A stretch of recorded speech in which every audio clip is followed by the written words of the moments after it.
The wind in this part of the Wyoming Territory did not just blow, it scoured.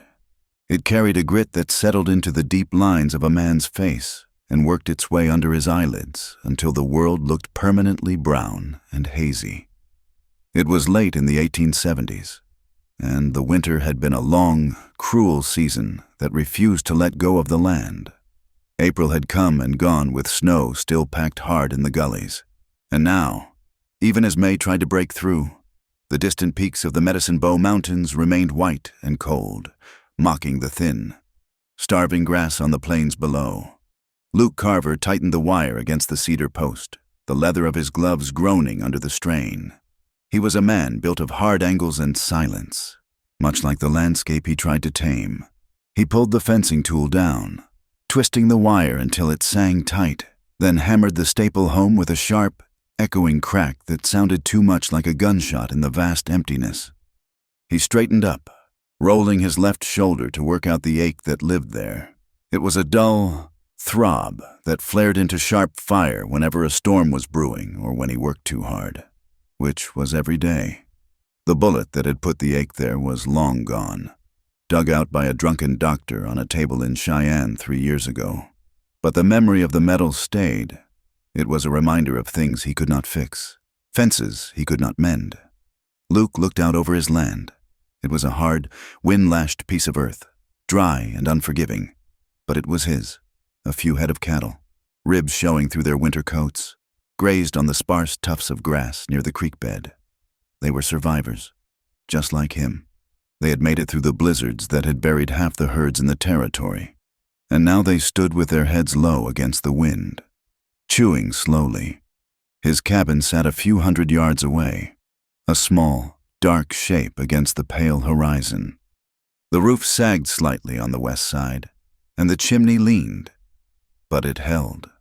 It was a lonely place. The silence here was heavy, a physical weight that pressed down on a man's chest. Most days, the only voice Luke heard was the wind hissing through the sagebrush or the lowing of a calf separated from its mother. He walked to his horse, a roan gelding with a white blaze, and checked the cinch. As he swung into the saddle, the movement pulled at his bad shoulder again, and his mind drifted, as it often did when the pain bit deep, to the past. It was the injustice of it that still kept him awake on the nights when the wind died down. He remembered the smell of wet sawdust in the street of that cattle town, the bright, hard sunlight, and his younger brother, barely 20, standing with his hands raised. The boy had been foolish, perhaps, arguing over a pay packet with a rancher who owned half the valley. But he had not been armed. The rancher's foreman had shot him anyway. They called it a fair fight. The sheriff, a man with a heavy gut and pockets lined with the rancher's silver, had looked at the body in the dirt and called it justice. Luke had not. That was why Luke lived out here, on the edge of the world, away from towns and laws and men who bought the truth. He had settled the score, or tried to. And that was why he could not live in peace among people anymore. When he rode into Bitter Creek for supplies, which he did only when the flour sack was empty and the coffee was gone, the town grew quiet. It was a small, dusty collection of buildings huddled against the relentless wind, populated by people who knew the cost of survival. As Luke tied his horse to the rail outside the general store, conversations on the porch would stutter and die. Men he had known for 2 years would nod carefully, keeping their hands visible. Women would gather their skirts and turn toward the shop windows, studying goods they could not afford rather than look him in the eye. They knew who he was. They knew he was the man who had killed a gunman in the street 2 counties over. The law had ruled it self-defense, acknowledging that the other man drew first. But the stain remained. In a land where violence was common, a man who was too good at it was someone to be watched, not welcomed. Luke Carver was a dangerous man. That was the whisper. A man who had nothing to lose. And they were right. He had lost it all already. 30 miles to the east, the stagecoach rattled and swayed like a ship on a violent sea. The road to Bitter Creek was nothing more than 2 deep ruts carved into the hardpan, winding through rocky outcrops and washes that could snap a wheel axle in a heartbeat. Clara Hale sat on the hard bench seat, her fingers gripping the edge of a small, battered trunk that rested on her lap. She wore a dress of dark blue wool, the fabric fine but worn at the cuffs and hem, dusted with the gray powder of the road. It was a dress that belonged to a different life, a life of parlors and polished floors. Not this jarring, bone-shaking journey into the unknown. There were 3 other passengers in the coach. Opposite her sat a heavy-set man in a suit that was too tight, sweating despite the chill in the air, and a woman with a pinched face who held a Bible like a shield. Beside Clara sat a young clerk, nervous and twitchy, who kept glancing at her and then quickly looking away. Clara kept her eyes fixed on the window, watching the landscape roll by. It was terrifyingly empty. She had never seen so much sky, so much earth without a fence or a house to break it. It felt wild and indifferent, a place that would swallow a person whole and never notice. Yet, there was something in the wildness that called to her. It was clean. It was honest. "I heard the hotel in Bitter Creek is barely standing," the woman with the Bible said, her voice loud over the rumble of the wheels. She looked pointedly at the heavy-set man, ignoring Clara entirely. "Hardly a place for decent folk?" "It serves its purpose, ma'am," the man grunted. He shifted his weight, his eyes sliding toward Clara with a look she knew well. It was a look of speculation, of assessment. Though I suppose not everyone traveling these parts is looking for decency. Clara felt the heat rise in her cheeks, but she did not turn. She knew what they saw. She was a woman traveling alone, with no ring on her finger and a trunk that held everything she owned. In the West, a woman without a man was suspect. A woman with her name was something worse. They whispered when they thought she could not hear. At the last way station, while she stood by the water trough washing the dust from her face, she had heard the woman muttering to the station master. "That is her," the woman had hissed. "The Hale girl. They say she was Preston Ward's plaything for 2 years. The rancher?" the station master had asked, spitting tobacco juice into the dirt. "Thought she ran off." "She did. Ran off with a saddlebag full of his money, if you believe the stories. Or maybe he threw her out. Either way, she is fallen." Clara tightened her grip on the trunk until her knuckles turned white. Fallen. It was such a simple word for the hell she had lived. They did not know about her father, a man of weak will and grand dreams, who had gambled away their home and then, in a final act of desperation, had gambled away his daughter. They did not know about the debt Preston Ward had called in, or the way he had smiled when he told Clara that her father's safety depended entirely on her gratitude. Ward was a king in this territory. He owned the land, the water, and the law. He had bought her protection, he called it. For 2 years, she had lived in his house, trapped in a gilded cage, enduring his touch and his temper because she believed it was the only way to keep her father alive. She had been wrong. Her father had died anyway, drunk and frozen in a snowbank 6 months ago. Ward had kept the news from her, using it as leverage until she found the letter in his desk. That was the night the numbness had set in. The fear that had ruled her for so years had burned away, leaving only a cold, hard resolve. She had not stolen his money. She had taken only what was hers, her mother's locket and enough coin to buy a ticket on the first stage out of town. She was running, but she knew Ward would not let her go easily.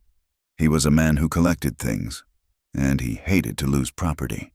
The stagecoach lurched violently as it hit a deep rut, throwing Clara against the wooden wall. She gasped, clutching her ribs. "Careful there, miss," the man opposite her said, a smirk playing on his lips.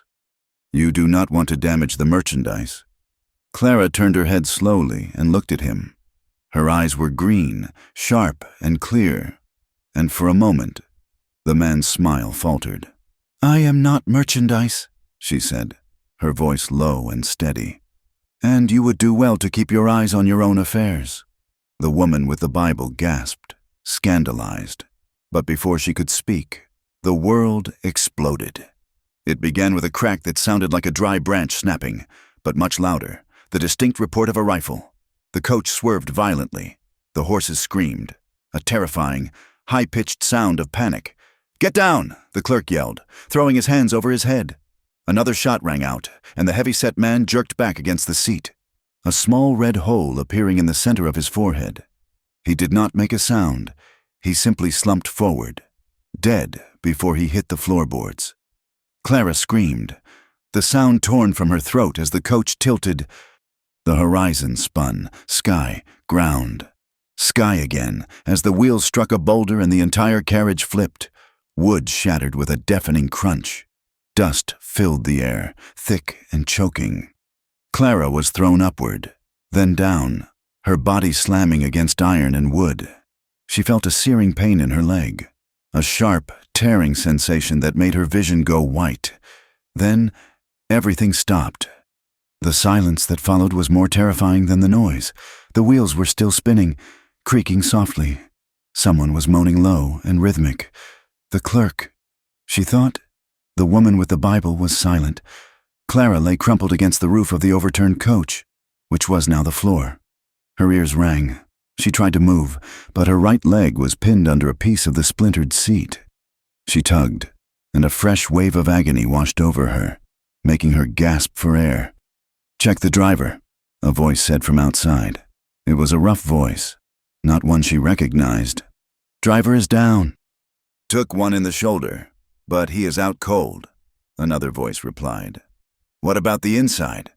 Clara froze. The dust was settling, and she could see shafts of sunlight cutting through the cracks in the splintered wood. "Ward said no witnesses," the first voice said. "But he wants the girl. Alive? If she can ride. If not, he said bring the head. He wants proof she is done running." Clara's heart hammered against her ribs like a trapped bird. Ward. He had sent them. These were not bandits looking for a strongbox. They were butchers looking for her. She looked around the shattered interior. The heavy-set man lay in a heap, eyes staring at nothing. The woman was unconscious, slumped in the corner. The clerk was whimpering, curled in a ball. Clara reached down to her leg. The fabric of her dress was torn, and her fingers came away wet and sticky with blood. She was trapped. "Check the door," the voice commanded. Boots crunched on the gravel. The handle of the door above her rattled, then was wrenched open. A face appeared in the opening, framed by a dirty hat and a handkerchief tied over the nose. "Well now," the man said, his eyes crinkling at the corners. "Looks like a mess in there." He peered down, his gaze finding Clara. "There she is," he called out. "Got her pinned like a trapped rabbit." "Is she hurt?" the other man asked from somewhere out of sight. "Looks like it. Leg is caught. Pull her out. If she cannot walk, we finish it here." The man in the door reached down, his hand grabbing Clara's arm. His grip was bruising, cruel. "Come on, darling," he grunted. "Time to go home to Mr. Ward." Clara did not think. She acted on pure instinct. Her free hand scrabbled in the debris on the floor and found a jagged shard of wood, a piece of the broken window frame, as the man yanked her upward, sending fire shooting through her injured leg. She swung the wood with all her remaining strength. It struck his wrist, the sharp point digging in. He yelped and let go, cursing. "She bit me or stabbed me, the little witch. Just shoot her and be done with it," the other man yelled. "No, Ward pays double for her alive." Clara fell back, gasping. She was dizzy. The pain in her leg was a throbbing drumbeat that was taking over her entire body. She closed her eyes, waiting for the gunshot. Bam! A shot rang out, but it did not come from the men above her. It came from the distance, echoing off the canyon walls. "What was that?" the man at the door hissed, pulling his head back. "Rider coming!" the second man shouted. "From the North Ridge. Lawman? Does not look like it, but he has got a rifle." Another shot cracked through the air, closer this time. A bullet pinged off the metal rim of the coach wheel, inches from the man's head. "Let's go. It is not worth a fight with a stranger." "What about the girl?" "Leave her." "If she is hurt bad, the cold will kill her by morning anyway. Ward does not need to know." The sound of scrambling boots, then the thunder of hooves fading into the distance. Clara lay in the wreckage, trembling. The silence returned. But this time it was heavy with the promise of death. She was bleeding. She was trapped. And the sun was starting to dip lower in the sky. Luke Carver had been riding the northern fence line when he heard the shots. Sound carried far in this country, bouncing off the hard earth and rock. 2 shots, then a pause, then a volley. He had pulled his horse up, his hand instantly going to the Winchester in his saddle scabbard. It was none of his business. Trouble out here usually meant someone had been foolish or greedy, and getting involved was a good way to end up dead. He looked toward the sound. The stage road ran through the canyon to the south. It was a bad spot, full of blind corners and loose rock. "Turn around," a voice in his head said. "Go back to the cabin. You have enough ghosts." But then he remembered the stage was due today, and he remembered the silence that usually followed a robbery. If they were shooting, they were killing. He cursed under his breath, a low, harsh sound, and turned the roan toward the canyon. He kicked the horse into a gallop, the animal sensing his urgency. He saw the dust before he saw the wreck. He crested the ridge just in time to see 2 men mounting their horses near the overturned coach. They were not road agents. They were riders, moving with the precision of hired guns. Luke pulled the rifle and fired a warning shot, aiming high. He didn't want to kill men he didn't know. Not if he didn't have to, but he wanted them gone. He fired again, closer, sparking the metal of the wheel. The men didn't argue. They spurred their mounts and tore off to the south, kicking up a cloud of grit. Luke kept the rifle shouldered, scanning the rocks for a third man, waiting. The wind whipped his coat around his legs. Nothing moved but the dust. He rode down slowly, his eyes on the wreck. It was a bad one. The coach was on its side, the wheels spinning lazily. One of the lead horses was down, tangled in the traces, dead. The others had broken free and vanished. He dismounted, the Winchester in the crook of his arm. The driver was slumped against a rock nearby, groaning, holding a bloody shoulder. "Easy," Luke said, his voice rusty from disuse. The driver looked up, eyes glassy. They ambushed us, just started shooting." "Stay put," Luke ordered. He walked to the coach. He saw the dead man first, the heavy suit stained dark. He saw the clerk shivering on the ground where he had crawled out. Luke climbed up on the side of the coach and looked down into the open door. A woman was lying in the debris. She was pale, her face streaked with dust and sweat. Her hair, the color of dark honey, had come loose from its pins and spilled over her shoulders, but it was the blood that caught his eye. Her skirt was soaked with it, a dark, spreading stain along her upper thigh and hip.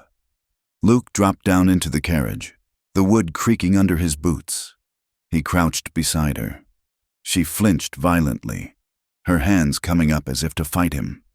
Her eyes opened, wide and terrified. They were green, startlingly bright against the dirt on her face.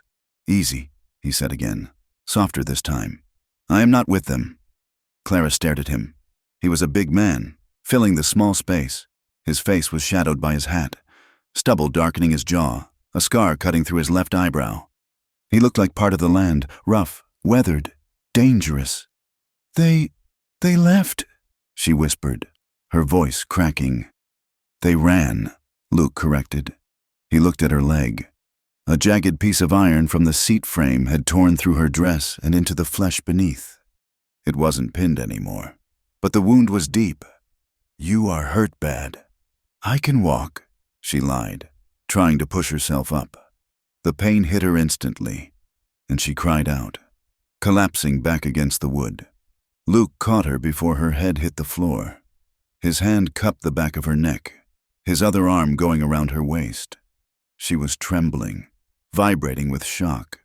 "Do not move," he commanded. "You will bleed out if you thrash around." He looked up at the patch of sky visible through the door. Clouds were banking in the west, heavy and purple. A storm, a bad one. He looked back at her. "I have to get you out of here." "To town?" she asked, clutching his sleeve. "Please, not to town. They will come back." Luke frowned. Not to town. That confirmed it. This wasn't a robbery. This was a hunt. Town is 3 hours' ride. Luke said. "And there is a storm coming that will freeze you stiff before we get halfway." He made a decision. It was a foolish decision, one that would bring trouble to his door. But looking at the fear in her eyes and the blood on her dress, he saw no other choice. "My place is 2 miles north," he said. "I am taking you there." He didn't wait for an agreement. He slid his arms under her, one beneath her knees, the other behind her back. She was lighter than she looked, frail almost. Despite the fire in her eyes, he lifted her. She gasped, burying her face in his coat to stifle a scream as the movement pulled at her wound. Clara felt the strength of him, the hard wall of his chest. He smelled of sage, horse sweat, and tobacco. It was a male smell, overpowering, and for a second, panic flared, the memory of other men, other hands. But his grip was impersonal, steady. He held her as if she were a calf he was pulling from a drift, not a woman he wanted to own. He climbed out of the wreck with her, his boots finding purchase on the slick wood. Outside, the wind had picked up. It bit through her torn dress. Luke carried her to his horse. The driver was sitting up now, looking dazed. "Can you ride?" Luke asked the driver. "I think so. If I go slow." "Take the clerk's horse. The boy can ride double with you if he stops shaking." "Follow me." Luke lifted Clara toward the saddle. "Put your foot in the stirrup. On 3, 1, 2, 3. He pushed her up, and she swung her good leg over, gripping the pommel until her knuckles turned white. Luke swung up behind her. There was no room. She had to sit forward, pressing against the saddle horn, and his chest was pressed hard against her back. His arms came around her to hold the reins. "Lean back," he told her. "If you try to hold yourself up, you will pass out." Clara hesitated, then slumped back against him. The contact was shocking. She could feel the heat of his body seeping into hers, a burning contrast to the freezing wind. His chin brushed the top of her head. Luke felt her stiffen, then relax. He gritted his teeth.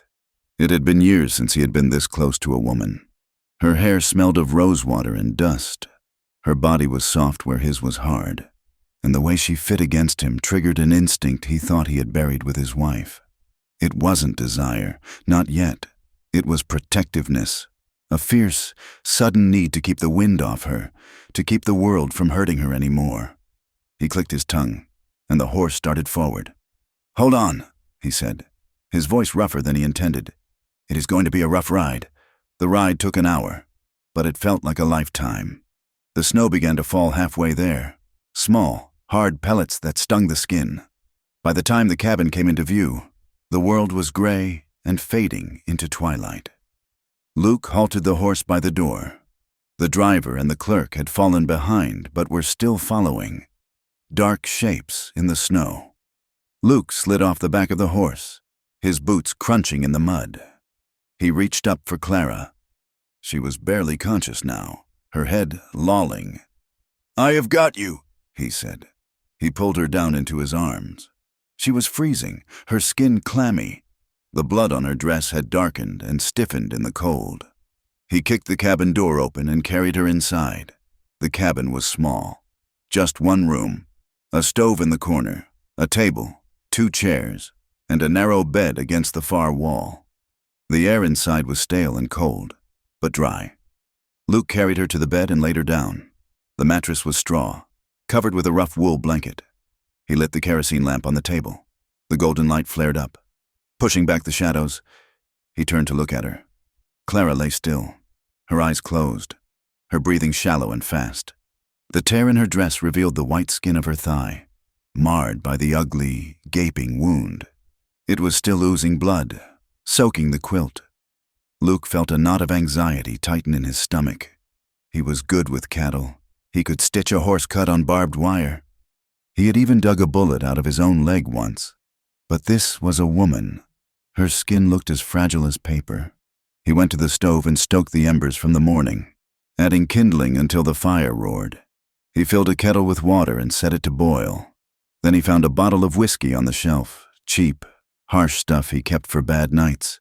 He washed his hands in a basin of cold water, scrubbing them with a block of lye soap until the skin was red. His hands were large, scarred from work, the knuckles swollen. They were hands made for breaking horses and building fences, not for touching silk and soft skin. He walked back to the bed. He set the whiskey and a clean rag on the chair. He had to clean the wound. He had to stitch it. And to do that, he had to cut the dress. He looked at Clara's face. She was watching him now. Her eyes slitted open. She looked terrified, huddled against the wall as if expecting a blow. "I have to clean it," Luke said, his voice feeling too loud in the small room. "I have to stop the bleeding." Clara nodded weakly. She did not speak. She just watched his hands. Luke took a knife from his belt. He hesitated, his hand hovering over her leg.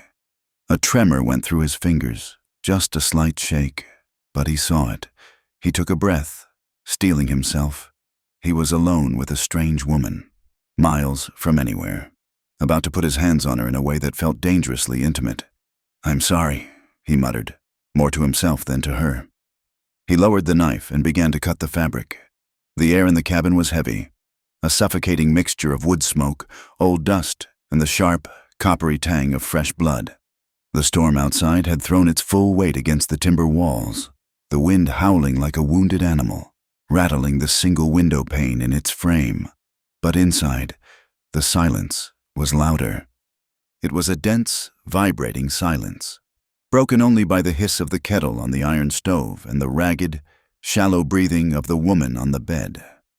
Luke Carver stood by the bedside, his large frame casting a long, flickering shadow in the yellow light of the kerosene lamp.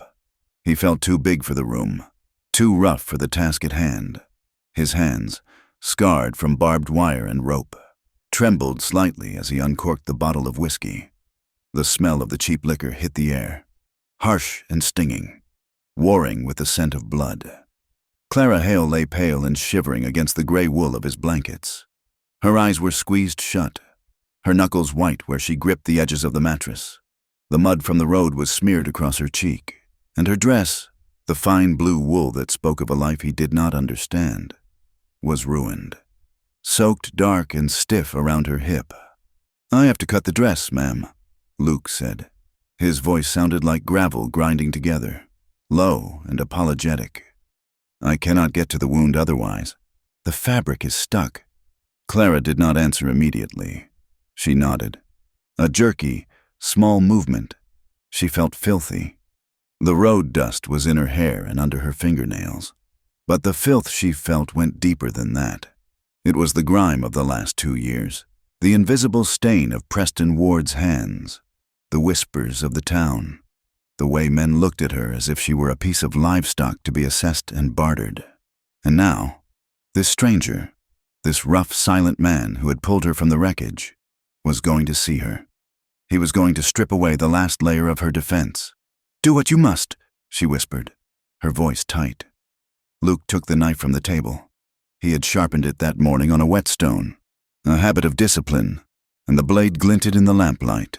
He moved carefully, treating the fabric as if it were explosive.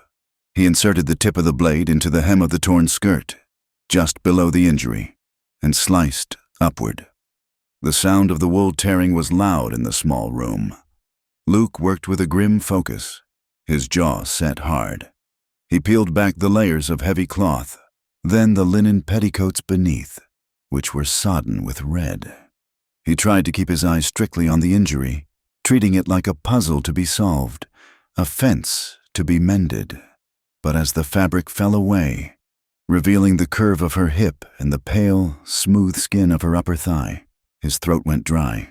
The wound was ugly, a long, jagged tear where the iron had gouged her, angry and weeping blood, but the skin around it was startlingly white, soft and terrifyingly feminine against the darkness of his calloused hands. "I'm sorry," he muttered again, the words clumsy. "I know this is not... I am sorry." Clara tried to pull the shredded remains of her skirt across her lap, shielding what she could. She turned her head toward the wall, unable to watch him. She waited for the change. She knew the way men's breathing shifted when they saw a woman vulnerable. She knew the sudden heaviness in the air, the greed that replaced compassion.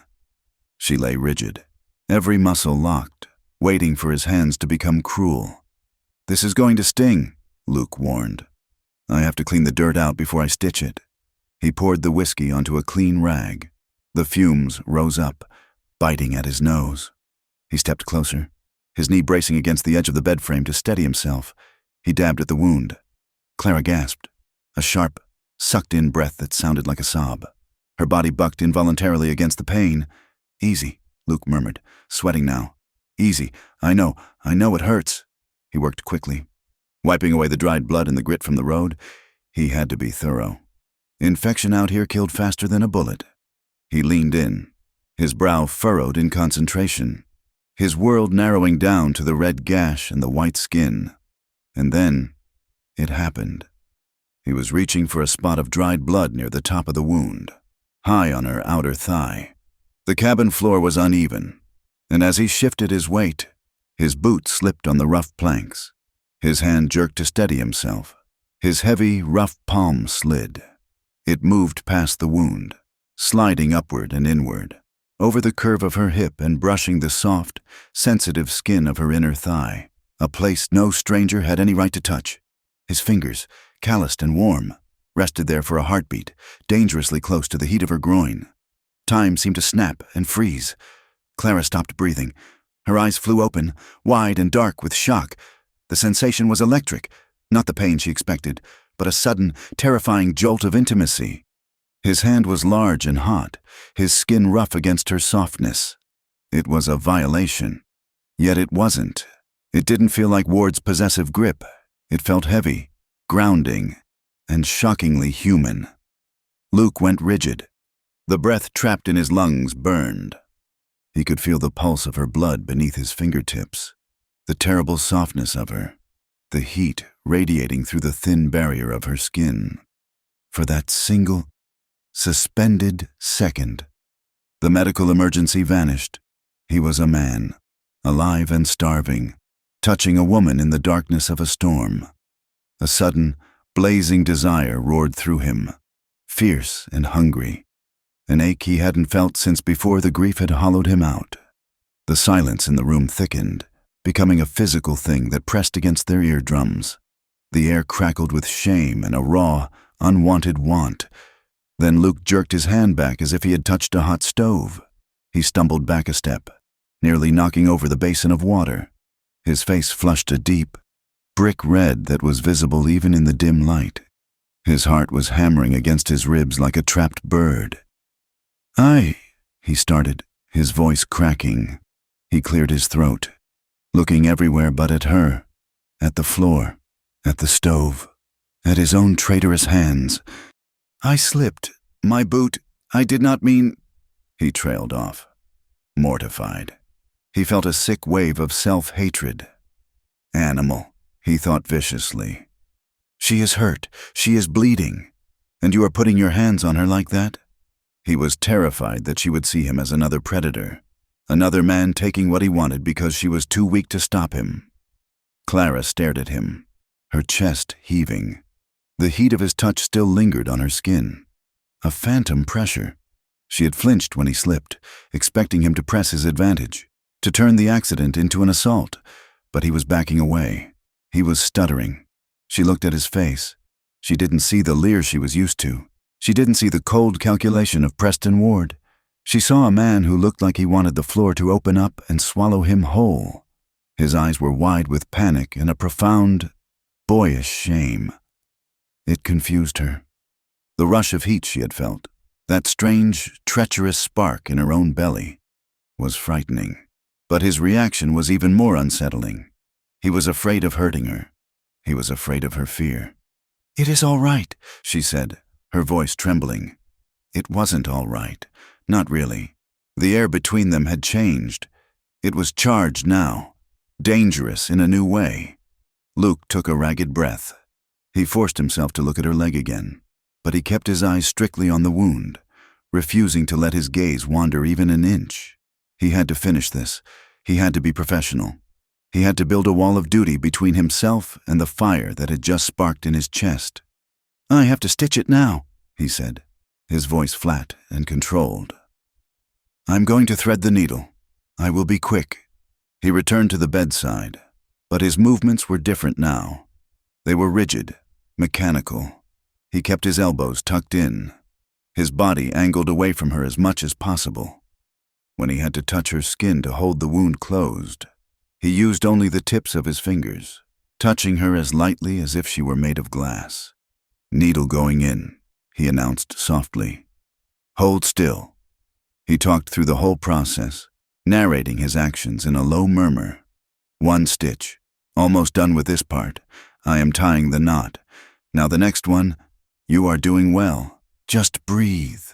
He used the words like a shield. If he kept talking, if he kept explaining, then the silence couldn't come back. If he kept it clinical, he could pretend that his hand didn't still burn with the memory of her skin. He could pretend that the smell of her, sweat and rosewater and fear, wasn't making his head spin. Clara lay still, biting her lip until it tasted of copper. She focused on his voice. It was a deep voice, rough like the land, but there was a kindness in it that she hadn't heard in a long time. She watched his face as he worked. He was frowning in concentration, a bead of sweat tracking through the soot on his temple. He wasn't Ward. He wasn't the men on the stagecoach. He was Luke, and that realization terrified her more than the gunshots had. "There," Luke said, tying off the final stitch. He didn't look up. He reached for the clean linen strips he had prepared. "I am wrapping it now. Not too tight." He bandaged the wound efficiently, his hands quick and sure. When he was finished, he pulled the blanket up to her chin, covering her completely, hiding the torn dress and the bandaged leg. "Try to sleep," he said. He turned away abruptly, blowing out the lamp before she could see the look in his eyes. The darkness rushed back in, absolute and heavy. "Thank you," Clara whispered into the dark. "Do not thank me," Luke said from the shadows. His voice was harsh. "Get some sleep." He took the extra quilt from the shelf and walked to the far side of the cabin. Near the door, he spread it on the rug, as far from the bed as he could get in the small space. He lay down, fully clothed, staring up at the invisible ceiling beams. Outside, the wind hammered against the logs. Inside, the only sound was the fire dying in the stove. Luke lay rigid on the hard floor. His shoulder ached, but he barely felt it. All he could feel was the ghost of that touch. He closed his eyes and tried to summon the face of his wife, tried to remember the sound of her laugh, but the image was hazy, distant. Instead, his mind kept replaying that single second, the slip of his boot, the slide of his hand, the sharp intake of Clara's breath. Guilt washed over him, cold and heavy. He was a man protecting a vulnerable woman, and he had let himself feel desire. It felt like a betrayal of his duty, a betrayal of his grief. But beneath the guilt, there was an ache he couldn't deny. It was a loneliness that had been starved for so long it had turned into a physical hunger. He wanted to reach out. He wanted to feel that warmth again. He rolled over, turning his back to the room, cursing himself silently in the dark. Hours passed. The storm began to break, the wind dying down to a low moan. Clara drifted in a feverish sleep, her dreams fragmented and sharp. She was back in the stagecoach, but the walls were closing in. Then she was in Ward's study, the heavy velvet curtains drawn against the sun. Ward was there, his face smooth and smiling. "You belong to me." "Clara," he said, his voice like oil. "You are property. You have always been property." He reached for her. His hands were cold, like iron. They clamped around her arms, pulling her down. "No," she whimpered in her sleep. "No, please." The hands tightened. Ward laughed. "There is nowhere to run. Clara, the world is mine." "No!" Clara gasped, jerking awake. She sat up, her heart pounding, the scream dying in her throat. The darkness of the cabin was disorienting. She didn't know where she was. She reached out blindly, her hand seeking a wall, a door, anything. "Clara?" The voice came from the floor. Then there was movement. A shadow detached itself from the gloom and was beside her in an instant. "Clara, you are safe," Luke said. His voice was rough with sleep but urgent. "You are safe." She couldn't see his face, just the outline of his shoulders. Panic was still clawing at her throat. She reached out and her hand found his forearm. She gripped it hard, her fingers digging into the muscle. He was here, she gasped, her breath hitching. He said, "No one is here," Luke said. He didn't pull away. He didn't try to hold her. He just let her anchor herself to him. He was a solid, immovable presence in the shifting dark. It was a dream, just a dream. Clara clutched his wrist, feeling the steady beat of his pulse beneath the skin. It was real. He was real. The nightmare receded, leaving her shaking and cold. They stayed like that for a long moment in the dim gray light of pre-dawn, her hand on his arm, his silhouette looming protectively over her, their breathing slowly sinking in the quiet room. Clara looked up at him, her eyes adjusting to the dark. She could see the gleam of his eyes watching her. There was no judgment there, only a quiet vigilance. "I am sorry," she whispered, loosening her grip. I got scared." "Do not be sorry," Luke said gently. He waited until her hand fell away before he stepped back. The loss of contact felt like a sudden drop in temperature. "Go back to sleep. I will be right here." He went back to his rug, but neither of them slept again. The morning broke cold and clear. The sky a piercing, brilliant blue that hurt the eyes.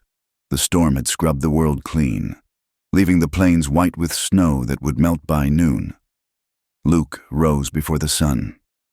He moved quietly, checking the stove, putting coffee on to boil. His face was set in grim lines. He had a plan, and he didn't like it, but it was necessary. He helped the stagecoach driver, a man named Miller, out to the wagon. Miller was pale and shaky, his arm in a sling Luke had fashioned from a flour sack. "I am taking you to the Jensens," Luke told him as he hitched the team. "They are 5 miles east. They can get you to a doctor in town." Miller nodded, wincing as he climbed onto the wagon seat. "What about the girl, Miss Hale?" Luke tightened the cinch on the saddle horse he would ride alongside the wagon. He didn't look at Miller. "You did not see her," Luke said flatly. Miller blinked. "But she was in the wreck. I saw you carry her." Luke turned, resting his hand on the wagon wheel. His eyes were hard, the color of flint. "The men who hit that coach were looking for her. Miller, if word gets out she is here, they will come back. And next time they won't just leave. They will burn this whole valley down." Miller swallowed. He was a simple man who wanted no part of a range war. I understand. She ran off, into the storm, died out there. Most likely." "That is the story," Luke confirmed. "Stick to it." He didn't tell Clara he was leaving. He didn't want to wake her, and he didn't want to explain why he was hiding her existence like a shameful secret. He just rode out, the wagon rattling behind him, leaving her alone in the silence of the cabin. It took 3 hours to get Miller to the Jensens and return. When Luke rode back into his yard, the sun was high and the snow was already turning to mud. Smoke was rising from his chimney. He swung down from the saddle, anxiety spiking in his chest. He pushed the door open. Clara was not in bed. She was standing by the table, clutching the edge for support. She had found one of his old flannel shirts and pulled it on over her ruined dress. It swallowed her small frame, hanging to her knees. Her face was gray with pain, sweat beading on her upper lip. But her jaw was set in a line of stubborn determination. "What are you doing?" Luke demanded, stepping inside. "You should not be up." Clara jumped at his voice. She tried to turn toward him, but her injured leg buckled. Her knee gave way, and she pitched forward with a cry. Luke moved faster than a man his size should have been able to. He crossed the room in 2 strides and caught her before she hit the floor, his arm hooked around her waist, hauling her up against him. Her hands grabbed his shoulders to steady herself. For a moment, they were pressed together, chest to chest, thigh to thigh. The impact knocked the wind out of both of them. Clara's face was buried in the crook of his neck. Luke could feel the heat of her body through his coat, the softness of her curves against his rigid frame. The smell of her hair filled his nose again, sweeter than the sagebrush outside. Clara gasped. Looking up, her face was inches from his. She saw his pupils dilate, the sudden flare of heat in his eyes that mirrored the jolt in her own stomach. His grip on her waist tightened instinctively, his fingers digging into the flannel shirt. The memory of the night before, the slip of his hand, the darkness, rushed back between them, unspoken and heavy. Clara breathed, her voice failing. Luke stared at her mouth. He wanted to kiss her. The thought was so sudden and so violent it terrified him. He practically threw her back toward the bed, stepping away as if she were contagious. "You need to stay off that leg," he barked, his voice rough with panic. He turned his back on her, ripping his hat off and running a hand through his hair. "Do you want to rip the stitches out? Do you want to bleed to death?" Clara sank onto the mattress, her heart pounding. She pulled the blanket around herself, her face burning. "I just wanted water," she said defensively. "I am not an invalid. I cannot just lie here." "You will lie there until I say you can get up," Luke snapped, grabbing the water bucket. "I will not have you dying on my floor after I spent half the night sewing you back together." He stormed out the door to the well, needing the cold air to cool the blood that was roaring in his ears. The days that followed fell into a strange, wary rhythm. The cabin was too small for two people who were trying so hard to avoid each other. It was a dance of small intimacies. Luke cooked, his large frame filling the space by the stove as he fried bacon or stirred beans. Clara watched him from the bed, her eyes following the line of his back, the way his muscles moved under his shirt. She saw the care he took, the way he saved the best pieces of meat for her plate. He fetched water, the bucket clanking as he set it down. He changed her bandages every morning and evening. That was the hardest time. The air would grow thin and tight. Clara would pull up the skirt, exposing the wound. Luke would wash his hands, his face shutting down into a mask of concentration. He would touch her only where he had to, his fingers quick and clinical. But the memory of that first night lay between them like a loaded gun. "How does it look?" Clara asked on the third day, trying to fill the silence. "Healing," Luke said shortly. "The redness is going down."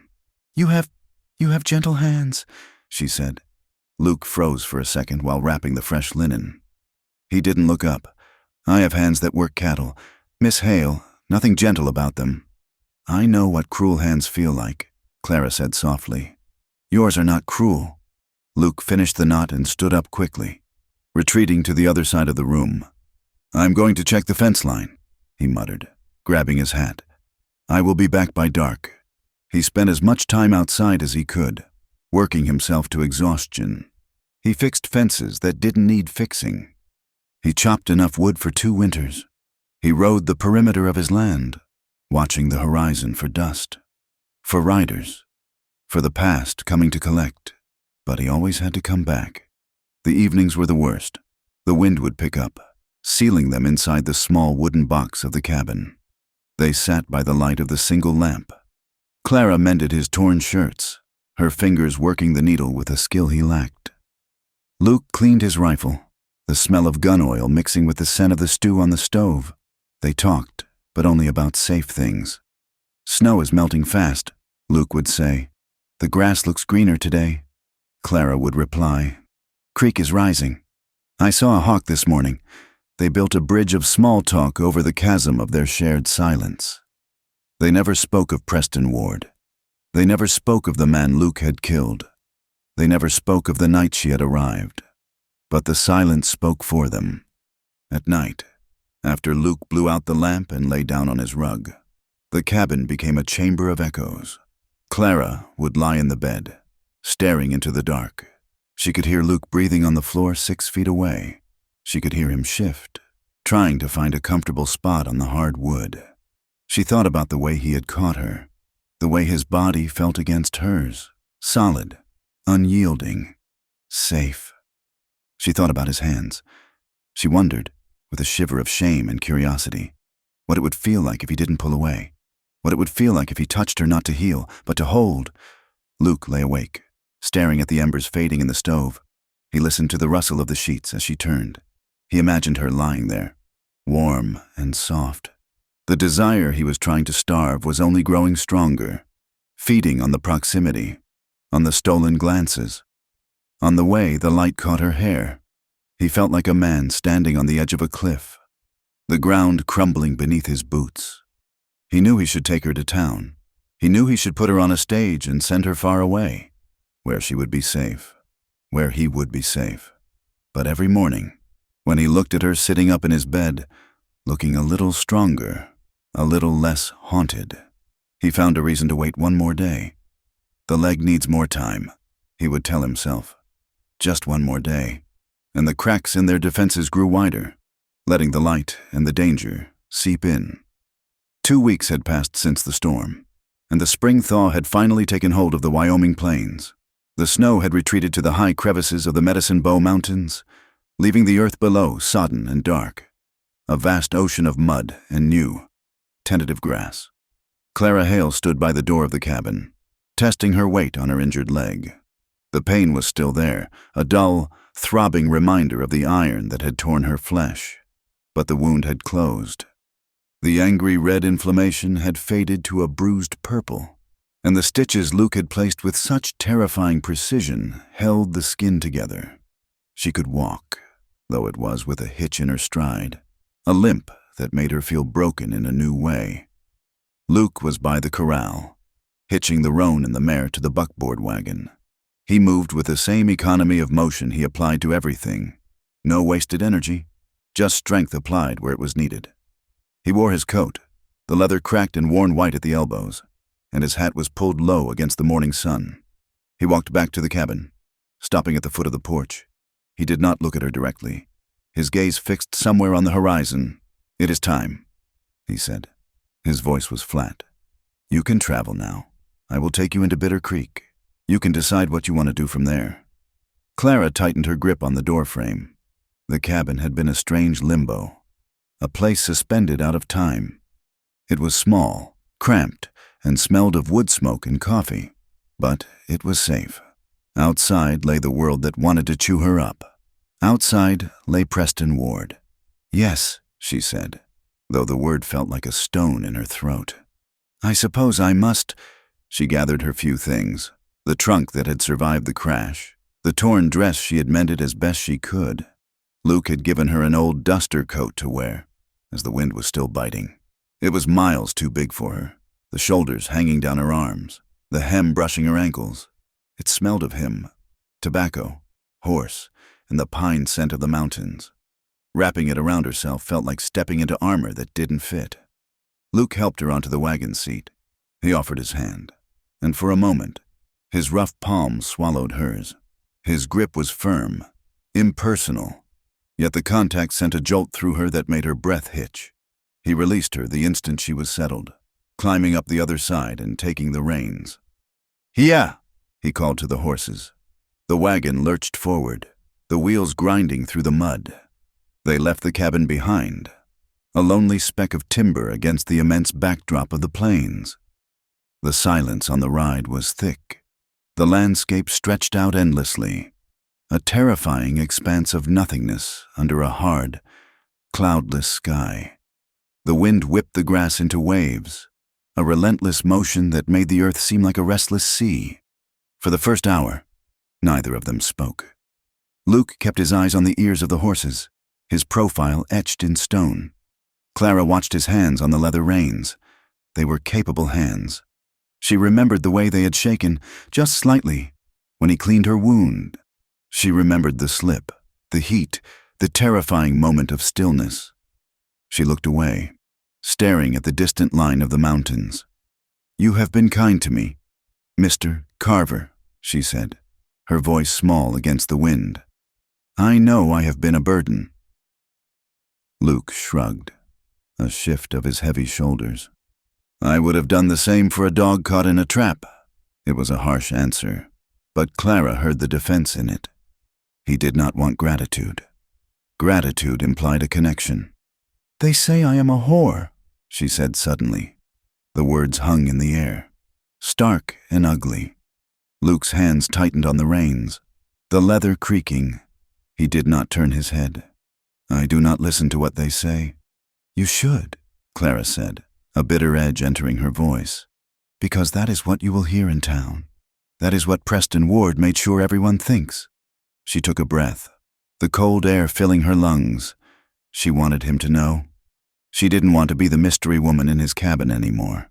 She wanted to be real, even if the reality was ugly. My father owed Ward $3,000, she said, staring at the horizon. He was a weak man. He liked cards better than he liked working, and he liked whiskey better than he liked me. Ward came to the house one night. He put a piece of paper on the table.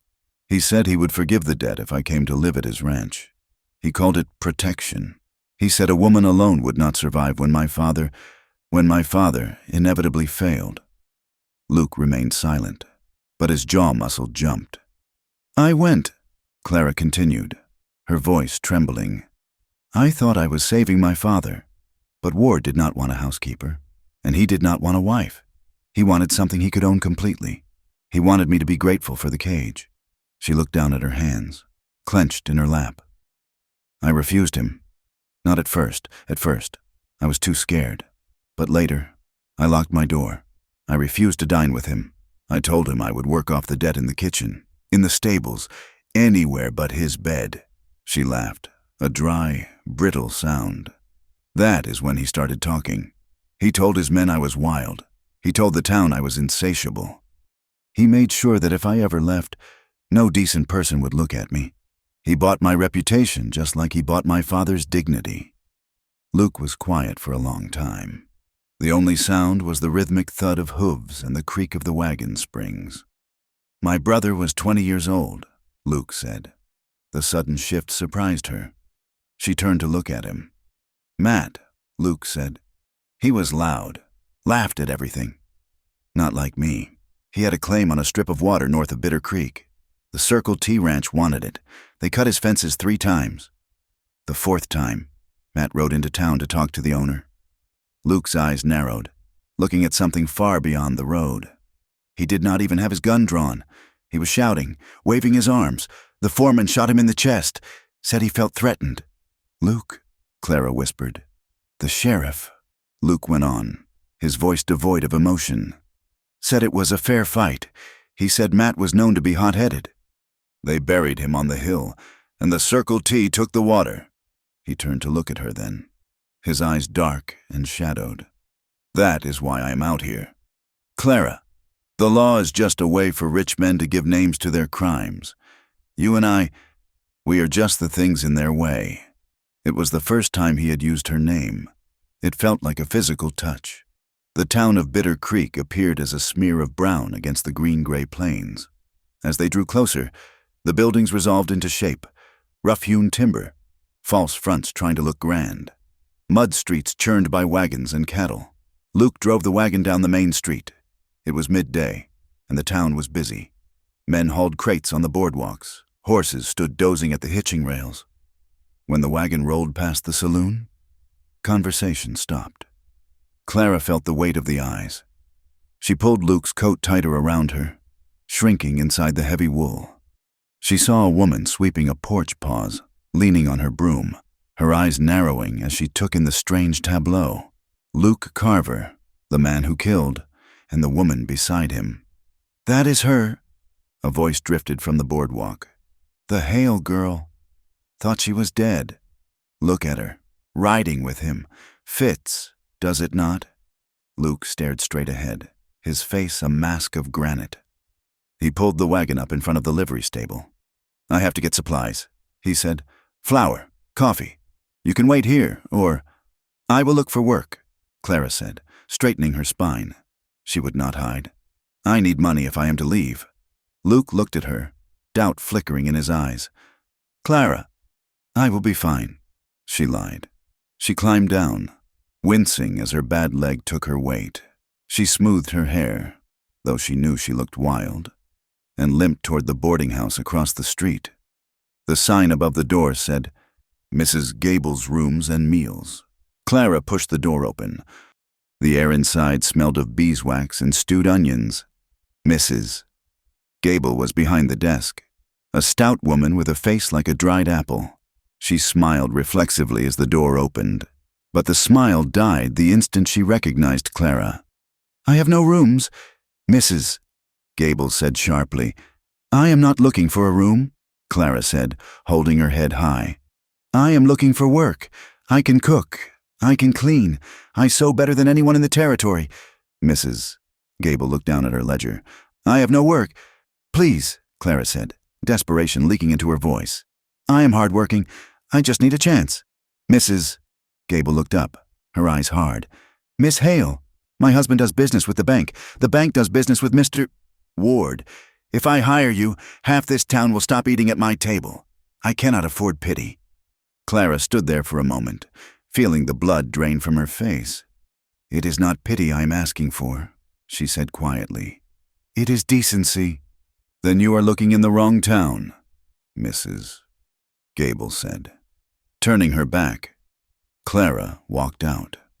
The street felt colder than before. She tried the schoolhouse. The teacher, a young man with spectacles, turned red and stammered that the school board would never approve someone with her history. Around the children, she tried the Chinese laundry at the end of town. The owner looked at her sadly and shook his head, making a cutting motion across his throat, whispering the name Ward. An hour later, Clara stood outside the general store, defeated. The wind was picking up, blowing dust into her eyes. She felt small and dirty, the whispers of the town feeling like physical blows. Well now, look what the cat dragged in. Clara stiffened. A man detached himself from the wall of the saloon and shambled toward her. He was big, smelling of stale beer and unwashed skin. She recognized him vaguely. A ranch hand she had seen riding for Ward years ago. Preston said you ran off, the man slurred. Stopping too close? Said you stole from him. Get away from me, Clara said, stepping back. Her back hit the wooden post of the porch. You do not look like a thief, the man laughed. A wet, ugly sound. He reached out, his dirty fingers brushing the sleeve of Luke's coat. You look like you need a friend, someone to warm you up. That scar-faced killer cannot be much comfort. Do not touch me, Clara hissed. Come on, the man sneered. We all know what you are. Ward said you liked it rough, said you begged for it. He grabbed her arm. His grip was clammy and tight. Clara cried out, trying to pull away, but her bad leg gave out and she stumbled. Suddenly, the man was ripped away from her. It happened so fast she barely saw it. One moment the man was looming over her, the next he was flying backward, crashing into the dust of the street. Luke stood between them. He didn't look like a rancher now. He looked like death. His shoulders were hunched, his hands curled into fists at his sides. The drunk scrambled up, spitting blood. You crazy son of a... Luke took a step forward.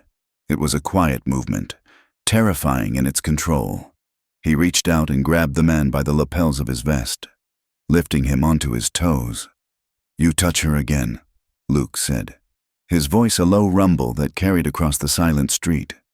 And I will not just throw you in the dirt. Do you understand me? The man's eyes went wide.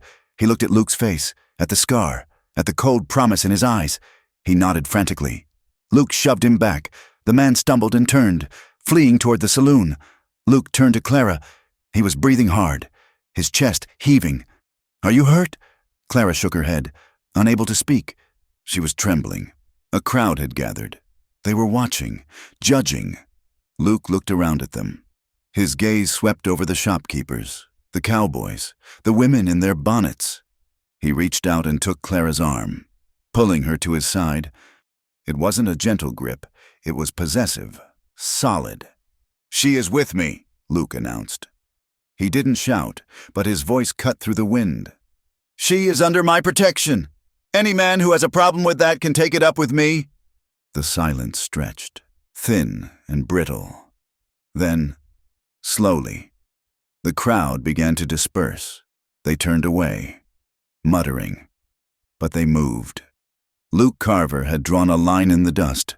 Clara felt a strange, dizzying mixture of warmth and terror. He had claimed her. In the eyes of this town, she was now his. It was safety. Yes, but it was also a target painted on his back. Luke, she whispered. You should not have... Get in the wagon, he said, his jaw tight. As he turned to help her up, A shadow fell over them. Sheriff Brady stood on the boardwalk, thumbs hooked in his gun belt. He was an older man with gray eyes that gave away nothing. That was a bold thing to do. "Carver," the sheriff said.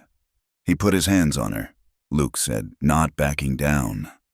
"I saw," the sheriff said. He stepped down into the street, walking close to the wagon. He lowered his voice. "Word is, Preston Ward is looking for his property.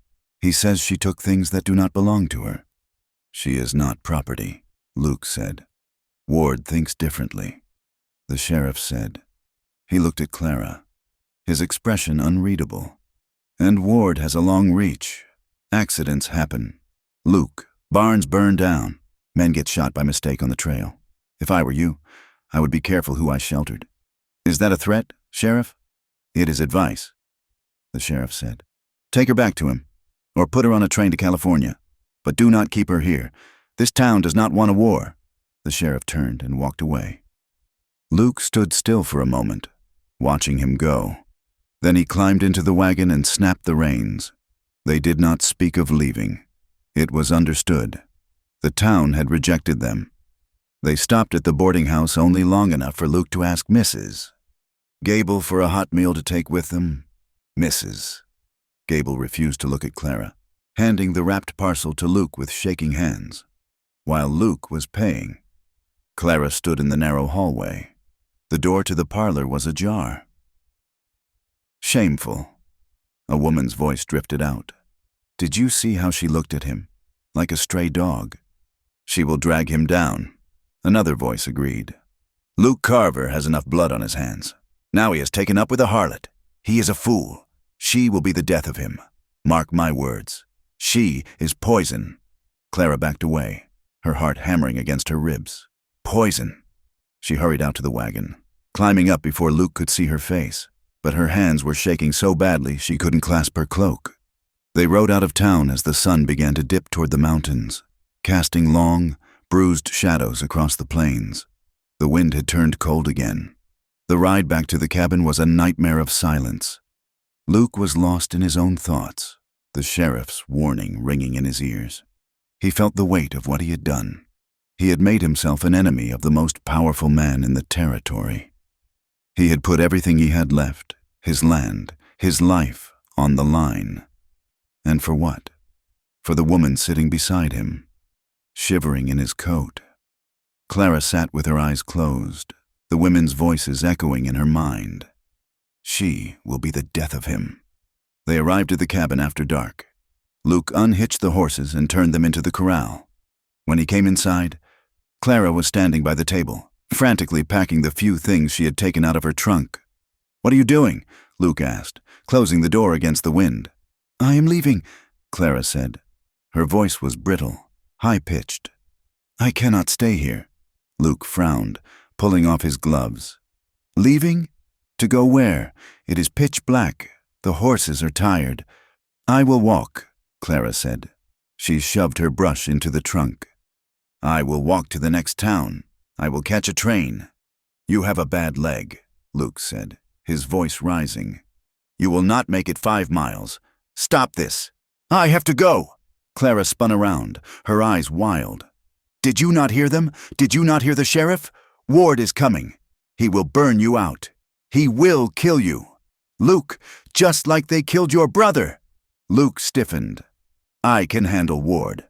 "No, you cannot," Clara cried. She took a step toward him, pleading, "I am poison. Luke, everyone says it. I ruin everything I touch. My father, the boarding house. Now you, I will not let you die because of me."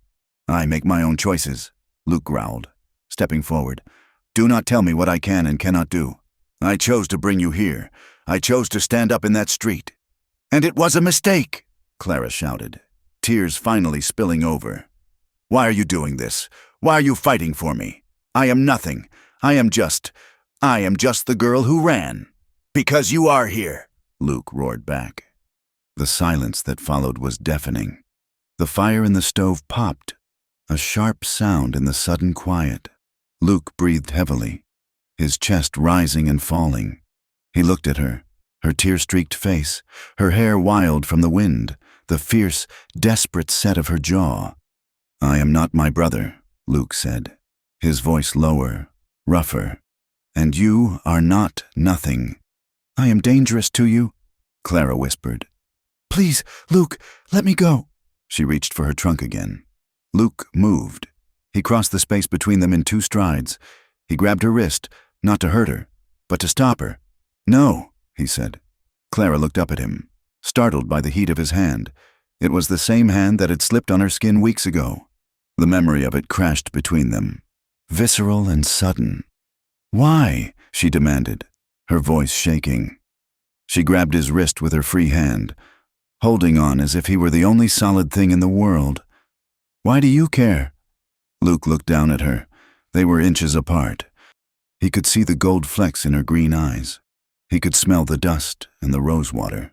He felt the pulse beating frantically in her wrist beneath his fingers. He remembered the texture of her thigh. He remembered the sound of her breath in the dark. He remembered the way she had looked at him in the street, with terror, but also with trust. "Because," Luke murmured, his voice dropping to a gravelly whisper. He stepped closer. His gaze dropped to her mouth. The air in the cabin seemed to ignite. It wasn't just anger anymore. It was a raw, desperate hunger. It was the need of 2 people who had been lonely for a lifetime, suddenly finding the one thing that fit.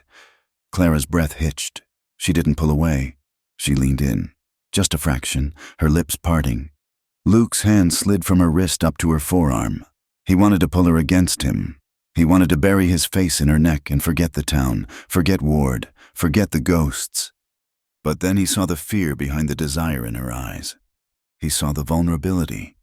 "She is under my protection," he had said. If he touched her now, in anger and fear, he was no better than the men who had used her. Luke clenched his jaw so hard it ached. He forced himself to freeze. The fire in his chest was agonizing, a physical pain.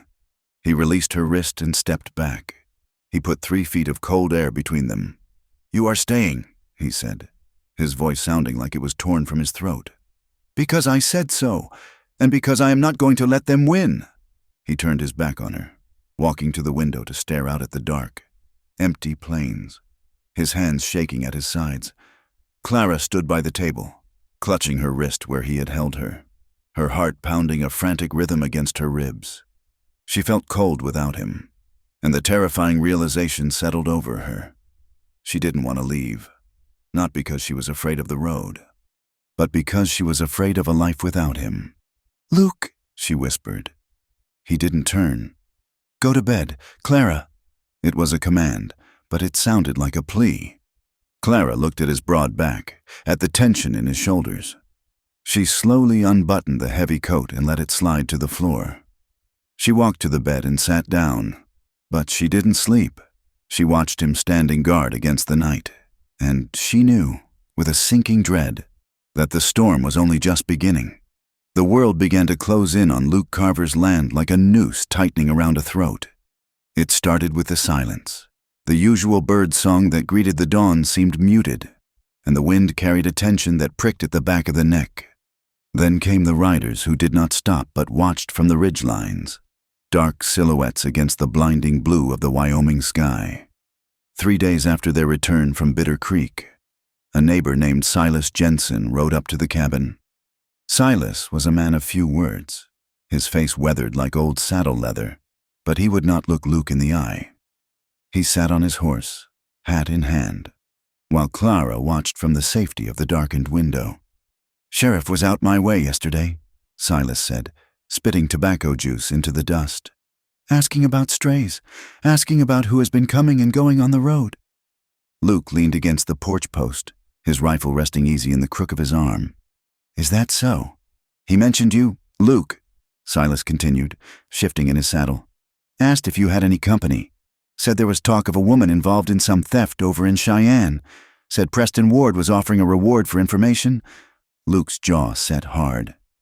"There is no thief here, Silas." "I know that," Silas said quietly. "But the sheriff is not looking for truth. He is looking for a pay packet. He said he might just happen to ride by here in a day or two, just to check on you." Silas put his hat back on, pulling the brim low. "I thought you should know. The wind is changing. Luke, it smells like smoke." When Silas rode away, the valley felt smaller. The vast horizon, which had always offered Luke a sense of freedom, now felt like a wall. They were trapped inside the cabin. Clara was pacing. Her limp was pronounced, aggravated by the stress, but she could not sit still. When Luke entered, she turned on him, her face pale and drawn. "He knows," Clara said. Her voice was thin, vibrating with fear. "Ward knows I am here. He sent the sheriff to scare you." "He sent the sheriff to see if I would blink," Luke said, barring the door. "I did not. You have to let me go," Clara said. It was an old argument now, worn smooth by repetition over the last few days, but this time there was a frantic edge to it. She began gathering her things, a comb, a ribbon, the few scraps of dignity she had left. "I can take the mare. I will ride south." "If I leave now, maybe they will follow me and leave you be." "You will not make it 10 miles, Luke said, hanging his hat on the peg. He moved to the stove, methodical and calm, though inside his stomach was churning with a cold rage. "Ward's men are watching the passes. They would catch you before you cross the creek." "Then let them catch me," Clara cried. She slammed her hand onto the table, the sound sharp in the small room. "Do you not understand? I am the poison. The women in town were right. I am the reason danger is at your door. I am the reason you are going to lose this land." She walked to him, grabbing the sleeve of his shirt. Her eyes were swimming with tears, desperate and pleading. "Luke, please, tell them I forced you. Tell them I lied to you. Give me to them. It is the only way to save yourself." Luke looked down at her. He saw the shame that had been beaten into her for years. She truly believed she was worth less than the dirt on his boots. She believed she was a bargaining chip to be traded for his safety. "Stop it," Luke said roughly. "I am trying to save you," Clara sobbed. "Why will you not let me?" "Because I am done running," Luke shouted. The volume of his voice startled them both. He seized her shoulders, his grip hard. "Do not you tell me about saving me. I watched my brother die because I thought keeping my head down would keep us safe. I thought if we followed the rules, the law would protect us. I was wrong." He pulled her closer, forcing her to look at him. "Matt died in the dirt because men like Ward think they own the world. They think they can take whatever they want, land, water, people, if I give you to them. Clara, I am not saving myself. I am killing the last good thing I have left inside me." Clara stared at him, her breath catching. "Luke, you are not a debt to be paid," Luke said, his voice dropping to a fierce whisper. "You are under my protection, and I will burn this whole territory to the ground before I let them put a hand on you again." He released her and turned away, his chest heaving. Clara stood frozen, the warmth of his hands still ghosting on her shoulders. She realized then that this was not just about her. It was about his redemption, and terrifyingly, she realized she wanted to be the woman he was fighting for. The attack came 2 nights later. The wind had been blowing hard all day, drying out the grass until it crackled like paper. Luke had been restless, patrolling the perimeter with his Winchester, sensing the violence hanging in the air. It was just after sundown when Clara smelled it. She was sewing by the lamp, the needle flashing in the dim light. She paused, sniffing the air. "Luke?" she called out. Luke was already at the window. "I smell it." He threw the door open. The sky to the west was not dark. It was glowing a dull, angry orange. Smoke was rolling down the valley in thick, choking waves, carried by the wind. "Fire!" Luke yelled. "Get the sacks! Get the buckets!" It was an old trick of the range wars. Burn a man out. If the fire didn't kill him, it would destroy his grass, his fences, and his herd, leaving him with nothing but ash and debt. Clara scrambled up, forgetting her limp. She grabbed the burlap sacks they kept by the door for this very purpose. Luke was already at the water trough, soaking his own sacks. "Stay here," Luke ordered, turning to run toward the orange glow. "No!" Clara shouted. She plunged her sacks into the trough. the water icy cold on her hands. "It is too big for one man." She ran after him. Luke didn't argue. There was no time. The fire was moving fast, a line of living heat racing across the dry pasture toward the barn and the cabin. The flames leaped 10 feet in the air, fed by the sagebrush and the wind. The sound was a roar, like a freight train bearing down on them. They met the fire line with wet burlap and desperation. "Hit the base!" Luke screamed over the roar. "Smother it! Do not let it jump the break!" They fought side by side in the darkness, illuminated by the hellish light of the flames. They beat at the earth, the wet sacks hissing as they struck the burning grass. Smoke filled their lungs, stinging and acrid. Ash coated their faces, turning their sweat to gray mud. It was brutal, exhausting work. Every muscle in Clara's body screamed. Her bad leg throbbed with a sickening rhythm, but she did not stop. She swung the heavy, wet sack again and again, driven by a primal need to protect this place. This was Luke's home. It was the only sanctuary she had. "Over there!" Clara yelled, pointing to a spot where the wind had carried embers across their firebreak. "It is jumping!" Luke ran to the spot, shoveling dirt onto the new flames, smothering them before they could catch hold. He worked like a machine, his face a mask of soot and determination. They fought for an hour, maybe 2. Time lost its meaning. There was only the heat, the smoke, and the enemy that wanted to consume them. Finally, the wind shifted. It turned back on itself, driving the fire toward the creek bed where there was no fuel. The roar lessened. The flames began to die down, sputtering into glowing coals. Clara dropped her sack. Her knees gave way. The adrenaline that had held her up drained out of her in a rush, leaving her trembling and weak. She stumbled, pitching forward into the dirt. "Clara!" Luke was there in an instant. He dropped his shovel and scooped her up, hauling her away from the heat and the smoke. He carried her to the water trough near the corral, the only place where the air felt somewhat cool. He set her down, but her legs refused to hold her. She sagged against the wooden side of the trough, gasping for air, coughing up soot. Luke caught her, pinning her against the wood with his body to keep her from falling. He was panting, his chest heaving against hers. His face was streaked with black ash, his eyes wild and white-rimmed in the darkness. "Are you burned?" he demanded, his hands checking her arms, her shoulders, frantic with worry. "Clara, answer me. Are you burned?" "No!" Clara wheezed, shaking her head. I'm all right. Just tired." She looked up at him. He was terrifying and beautiful in the firelight. He looked like a demon, covered in soot, but his eyes were filled with such raw, naked fear for her that it broke her heart. "I thought I lost you," Luke rasped. "When you fell, I thought—" He didn't finish. The distance between them had vanished. The polite walls they had built over weeks of living together had been burned away by the fire. There was no room for pretense anymore. There was only the fact that they were alive. And they were together. Luke looked at her mouth. It was stained with soot, trembling. He made a sound low in his throat, a growl of surrender. He lowered his head and kissed her. It wasn't gentle. It was hard, clumsy, driven by the violent energy of survival. His mouth crushed hers, tasting of smoke and salt. His hands gripped her waist, bruising in their intensity, as if he needed to anchor her to the earth.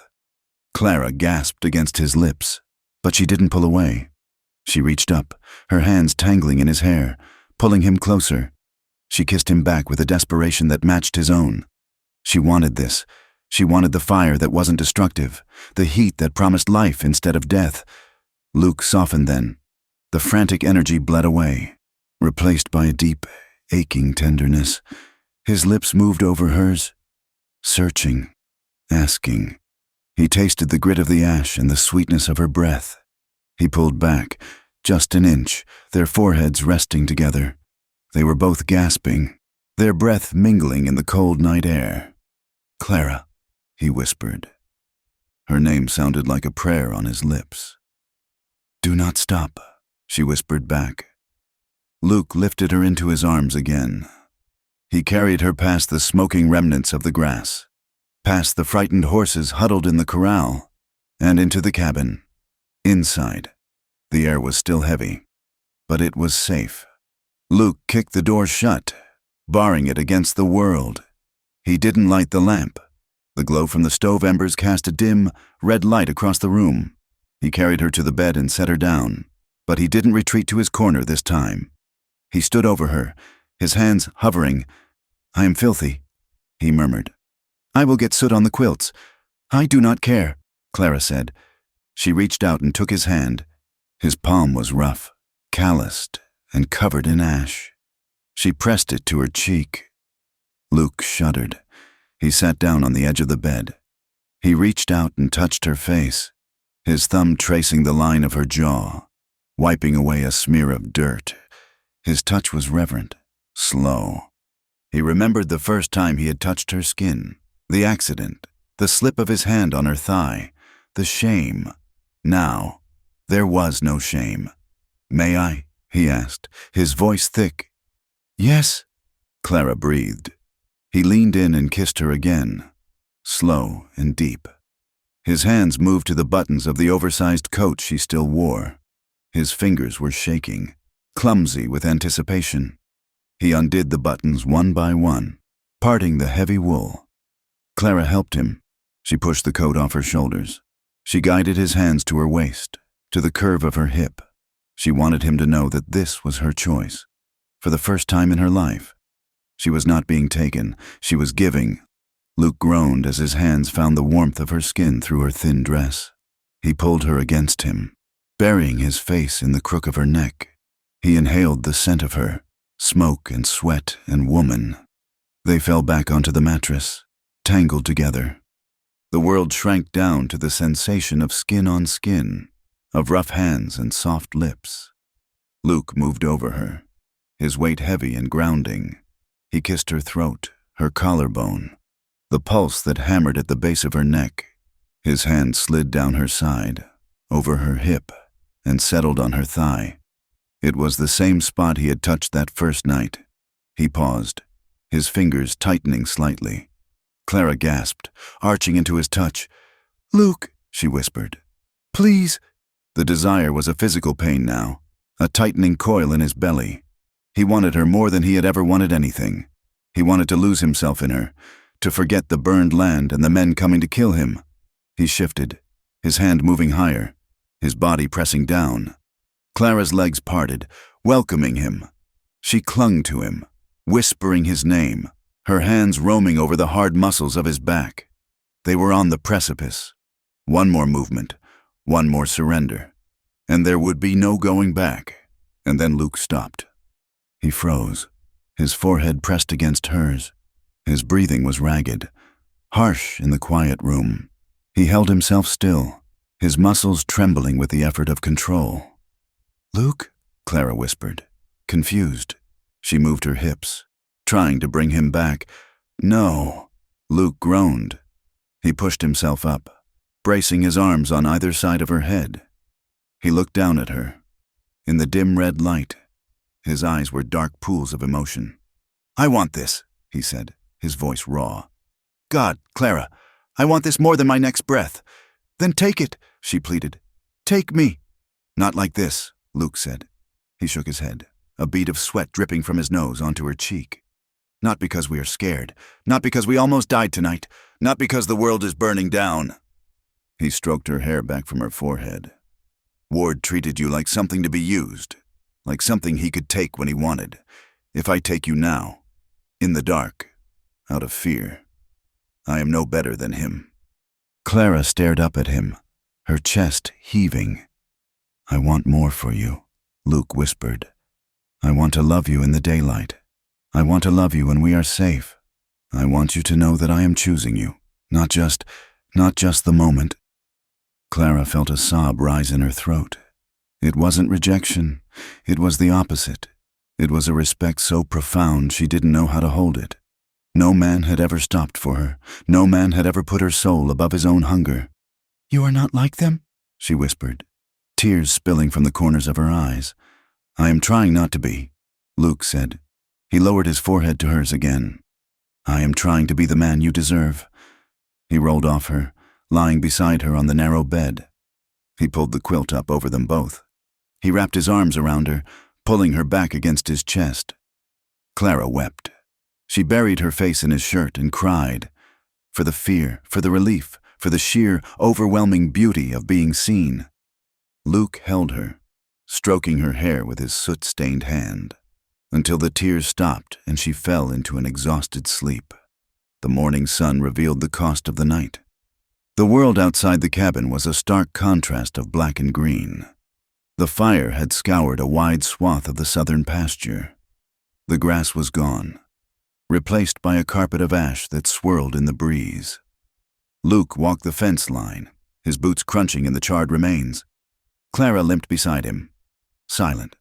They found the dead cattle in the gully. 3 of them. They hadn't burned. They had been shot. Luke knelt beside a yearling heifer. The bullet hole was clean, precise, right between the eyes. This wasn't a fire casualty. This was an execution. "They did this before they lit the grass," Luke said, his voice devoid of emotion. He stood up and walked a few paces to where the fence posts were burned down to blackened stubs. He kicked at something in the ash. He bent down and picked it up. It was a piece of leather, perhaps cut from a saddle fender or a cinch. It was scorched around the edges, but the brand stamped into the center was clear enough, a stylized W. The bar W, Preston Ward's brand. It wasn't just a calling card. It was a promise. Clara stared at the leather in Luke's hand. She felt a cold dread settle in her stomach, heavier than the breakfast she hadn't eaten. "He is not going to stop," Clara said softly. "He will burn the house next, then us." Luke turned the leather over in his hands. He looked at the dead cattle. He looked at the blackened earth that had been his livelihood. Something in his face changed.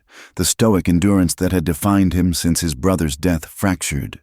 Beneath it, the old, hard iron of the gunman resurfaced. He dropped the leather into the dirt. "No," Luke said. "He is not going to stop. Not as long as we are hiding out here waiting for him to strike." He turned to Clara. His eyes were clear, the indecision gone. "Pack your things," he said. Clara froze. You are sending me away?" "No," Luke said. "We are going to town." "Town?" Clara grabbed his arm. "Luke, the sheriff!" "The sheriff is Ward's man." Luke cut in. "But there is a circuit judge due in Bitter Creek tomorrow. I heard Silas mention it." He looked toward the horizon, toward the town that despised them. "We are done running. Clara, we are done waiting for the fire to come to us." "You want to confront him?" Clara asked, her voice trembling. "Luke, he owns the town. He has hired guns." "I know," Luke said. He reached out and took her hand. His grip was steady. "But he expects us to run. He expects us to be afraid. He expects me to be the broken man who buried his brother and gave up." He squeezed her hand. "I am not that man anymore. Not since I found you." Clara looked at him. She saw the danger in his plan. It was suicide. It was madness. To ride into the heart of Ward's power and demand justice from a corrupt system. But then she looked at the burned land. She thought about the way Luke had held her the night before. She thought about the years she had spent cowering, letting Ward dictate her life because she was afraid to fight. A tiny, fragile spark of hope ignited in her chest. It wasn't much, but it was brighter than the fear. "If we go," Clara said, steadying her voice, "we go together. I will not let you stand alone." Luke nodded. He lifted her hand to his lips and kissed her knuckles, brushing away a smudge of soot. "Together," he said. "Then let us go," Clara said. "Before I lose my nerve." Luke turned and walked toward the corral to saddle the horses. Clara watched him go, then turned back to the cabin. She had a dress to clean. If she was going to face Preston Ward and the town of Bitter Creek, she would not do it looking like a victim. She would do it standing tall, beside the man she loved. The hooves of the horses struck the hard-packed earth of Bitter Creek's main street with a rhythm that sounded like a slow, deliberate drumbeat. It was late afternoon, and the sun hung heavy and gold above the western horizon, casting long, distorted shadows that stretched out ahead of Luke Carver and Clara Hale. They rode side by side. Luke sat easily on his roan, his back straight, his eyes scanning the storefronts and alleyways with the practiced vigilance of a man who expects trouble. Beside him, Clara rode the mare. She sat tall, her spine rigid, though every jolt of the horse sent a spike of pain through her healing leg. She wore her mended blue dress, the hem stained with the ash of the fire, and Luke's heavy duster coat draped over her shoulders like a mantle of protection. The town was quiet, but it was a heavy, watchful silence. As they passed the livery stable, the smith dropped his hammer and wiped his brow, staring. A woman shaking a rug on the balcony of the hotel froze, the fabric limp in her hands. Men standing outside the saloon stopped their conversation, their heads turning in unison to watch the scar-faced recluse and the fallen woman ride into the heart of the town that despised them. Whispers followed them, a soft, hissing trail like dry leaves skittering over stone. "That is him, Carver!" And the girl, bold as brass. "I heard Ward put a price on her." Clara kept her eyes fixed forward, focusing on the ears of her horse. She felt naked under the gaze of the town, stripped of her dignity by the rumors that had preceded her. But she felt Luke's presence beside her, a solid wall of heat and strength, and it gave her the courage to keep her chin lifted. They pulled up in front of the sheriff's office, a small brick building with iron bars on the windows. Luke dismounted first, his boots hitting the dust with a heavy thud. He tied the roan to the rail, then moved to help Clara. He did not treat her like a porcelain doll this time. He gripped her waist firmly, his eyes meeting hers for a brief, grounding second as she slid down. "Ready?" he asked, his voice a low rumble meant only for her. "Yes," Clara said, though her stomach was twisting in knots. They walked into the office. The air inside was stale, smelling of old paper and tobacco smoke. Sheriff Brady sat behind his desk, his boots propped up on a stack of wanted posters. He looked up as the door opened, his gray eyes narrowing but showing no surprise. He had likely watched them ride in from the window. "Afternoon, Luke," Brady said, not moving his feet. "Miss Hale." "Sheriff?" Luke said. He stopped in the center of the room, his thumbs hooked near his belt, nowhere near his gun but ready. "I want to file a report," Brady sighed, dropping his feet to the floor. He picked up a pen and twirled it lazily. "A report? On what? The weather?" "On attempted murder," Luke said, his voice hard. "And arson. Preston Ward's men ambushed the stagecoach 3 weeks ago. They killed a passenger. They tried to kill Miss Hale. And last night, they set fire to my grazing land and shot 3 of my cattle."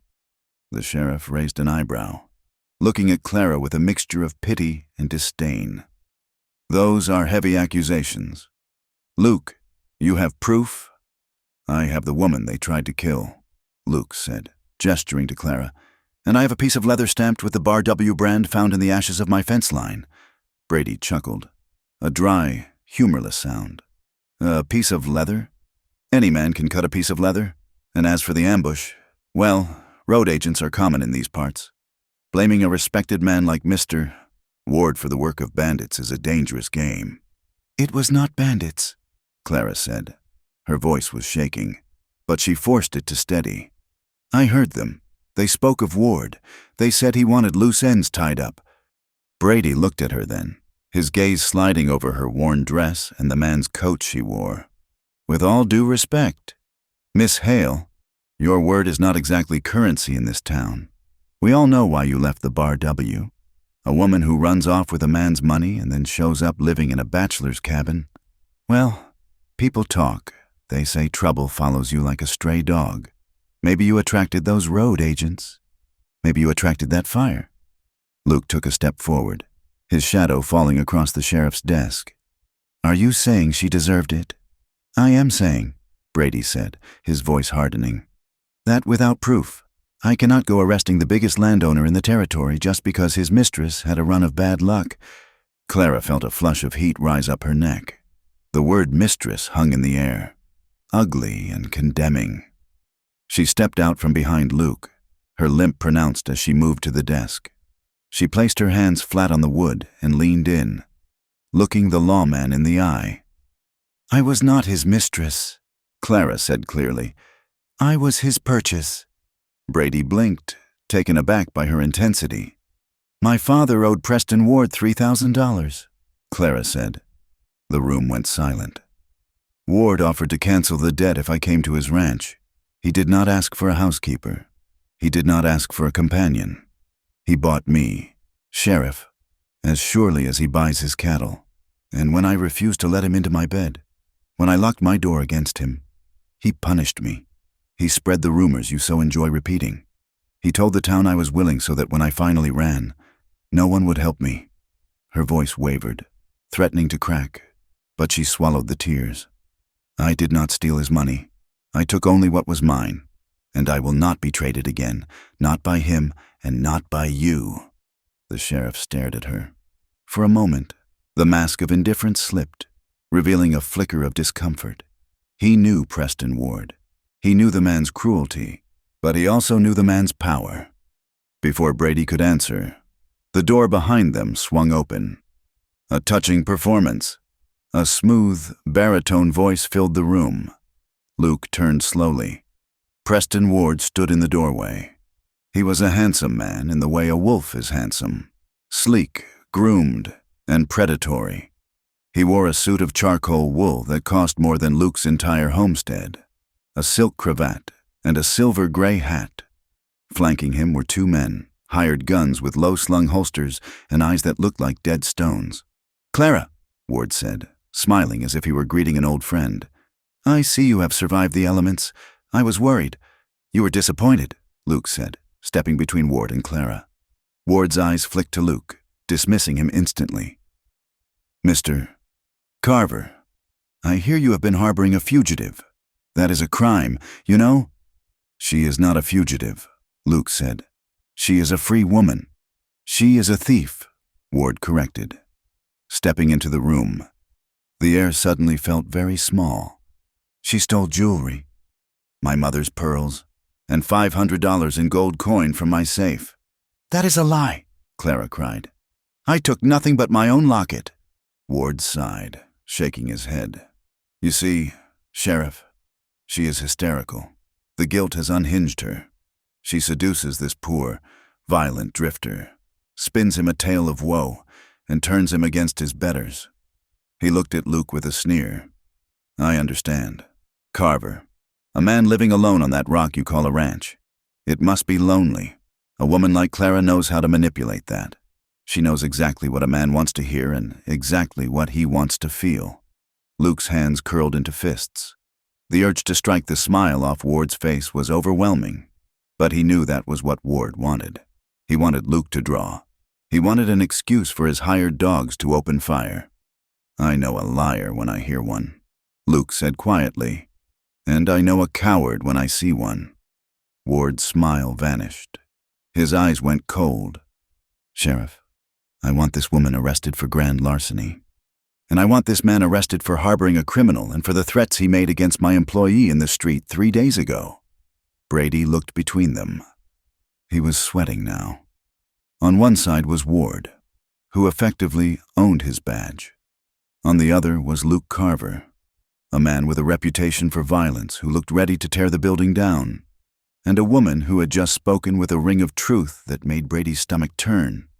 "Now, hold on," Brady said, holding up his hands. "We are not hanging anyone today. Do your job." "Brady," Ward snapped. "I will," Brady said. He stood up. "But I will not do it in the dark. There is too much talk in this town already. If there are charges to be brought, we will hear them out in the open." He looked at Ward. "You say she stole. She says you attacked her. The circuit judge is not due until tomorrow, but we can hold a preliminary hearing tonight. Let the town hear the evidence. If there is cause, I will lock them up." Ward narrowed his eyes. He didn't like it. He wanted Clara in a cell, or better yet, in the back of his wagon. But he saw the determination in Luke's stance, and he saw the crowd gathering outside the window. "Fine," Ward said, smoothing his jacket. "Tonight, at the saloon. I will enjoy watching you try to defend a whore and a murderer. Carver, He turned and walked out, his spurs chiming on the floorboards. The sun had set, and the Bitter Creek saloon was packed to the rafters. Every table was full, and men stood 3 deep along the bar.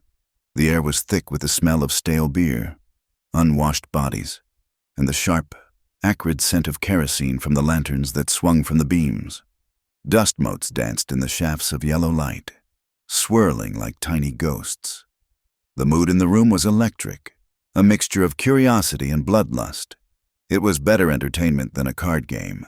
It was the destruction of reputations. A space had been cleared in the center of the room. A table served as the bench for Sheriff Brady.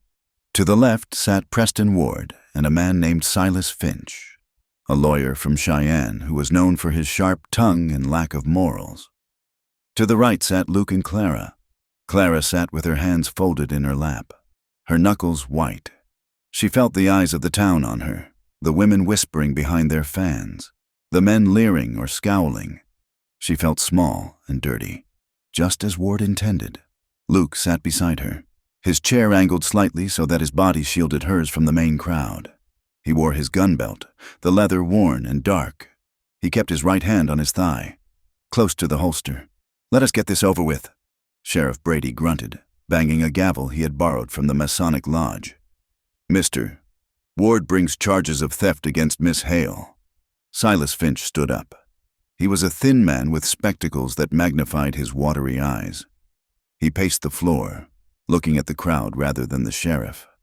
"Ladies and gentlemen," Finch began, his voice oily, "we are here to discuss a tragedy, the tragedy of a benevolent man, Mr. Ward, who took in a destitute young woman out of the kindness of his heart." He turned to Clara, pointing a long, bony finger. "Miss Hale, is it not true that your father died penniless? Is it not true that Mr. Ward paid his debts?" "He bought the debts," Clara said, her voice trembling but audible. "To control him." "Control?" Finch scoffed. "He gave you a home. He gave you clothes. He gave you food. And how did you repay him? By seducing his ranch hands, by spreading lies, and finally, by running off in the night with his family heirlooms?" "I took nothing," Clara insisted. "We have witnesses," Finch said, waving a hand at the crowd.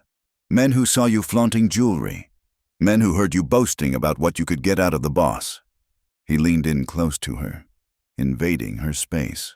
"Face it, Miss Hale, you are a woman of loose morals who got caught. And now you have found a new protector. Tell me, what did you promise Mr. Carver in exchange for his help? The same thing you promised the others?"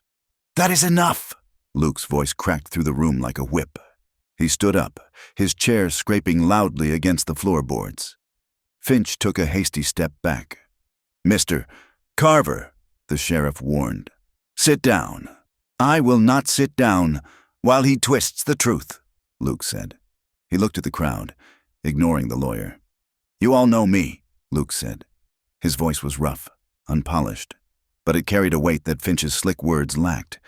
"You know I killed a man in this town 3 years ago." A murmur rippled through the room. "I am not proud of it." Luke continued. "I let anger take the reins, and a man died. I have lived with that ghost every day. I moved out to the Badlands to get away from trouble, not to find it."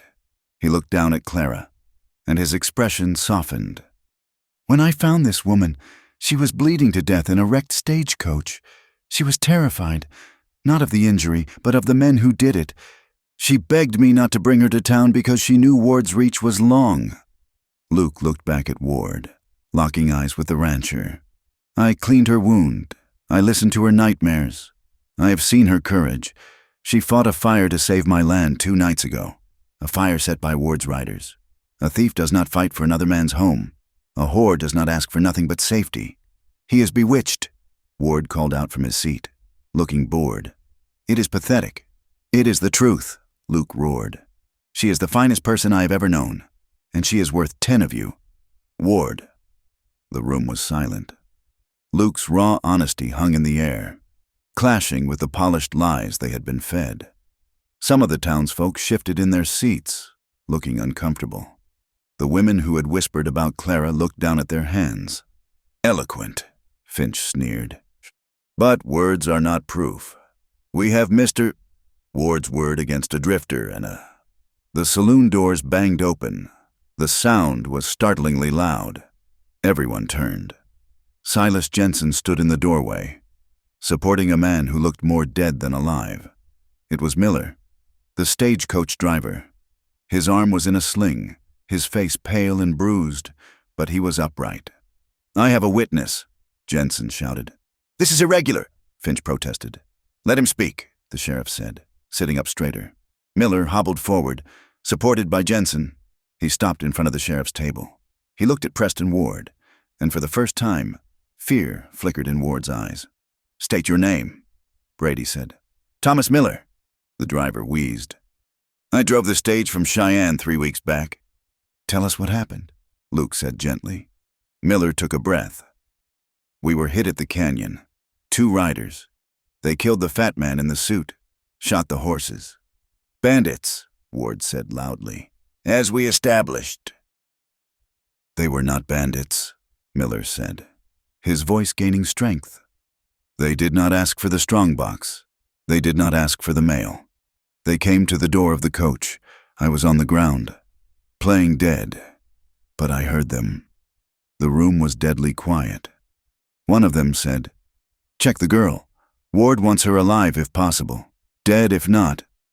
They said, "Ward wants loose ends tied up." A gasp went through the crowd. This was not hearsay. This was a direct accusation from a man who had no reason to lie. "You are a liar."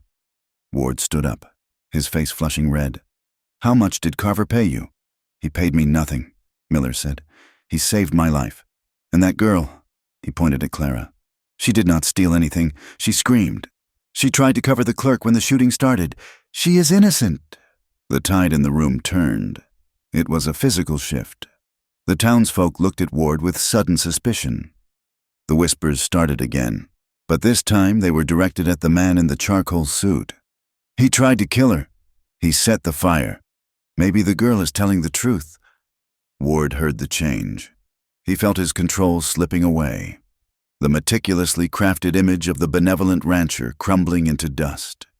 He looked around the room and saw judgment in the eyes of the people he considered beneath him. His ego, brittle and massive, snapped. "Shut up!" Ward screamed. The sheer volume of it shocked the room into silence. Ward stepped out from behind his table, his face twisted into a mask of ugly rage. "You think I care what you dirt farmers think?" Ward spat, looking at the crowd. "You hypocrites. You loved the gossip when it was about her being a whore. You ate it up, and now you want to judge me." He turned to Clara, his eyes black with hate. "And you ungrateful, used-up little bitch. I bought you. I own you. You think you can run to this broken-down cowboy and play the lady? You are nothing but damaged goods." Clara stood up. She did not flinch. "I am not goods," she said quietly. "I am a person." "You are mine," Ward roared. He turned to his hired guns, who were standing by the bar. "Grab her! If this town will not give me my property, I will take it." "No!" Luke shouted. The hired guns moved. One of them reached for his holster. Luke didn't hesitate. He shoved Clara hard, pushing her behind the heavy oak table they had been sitting at. "Down!" he yelled. As she fell, the room exploded. The hired gun fired. The bullet splintered the wood of the table inches from where Clara's head had been a second before. Luke drew.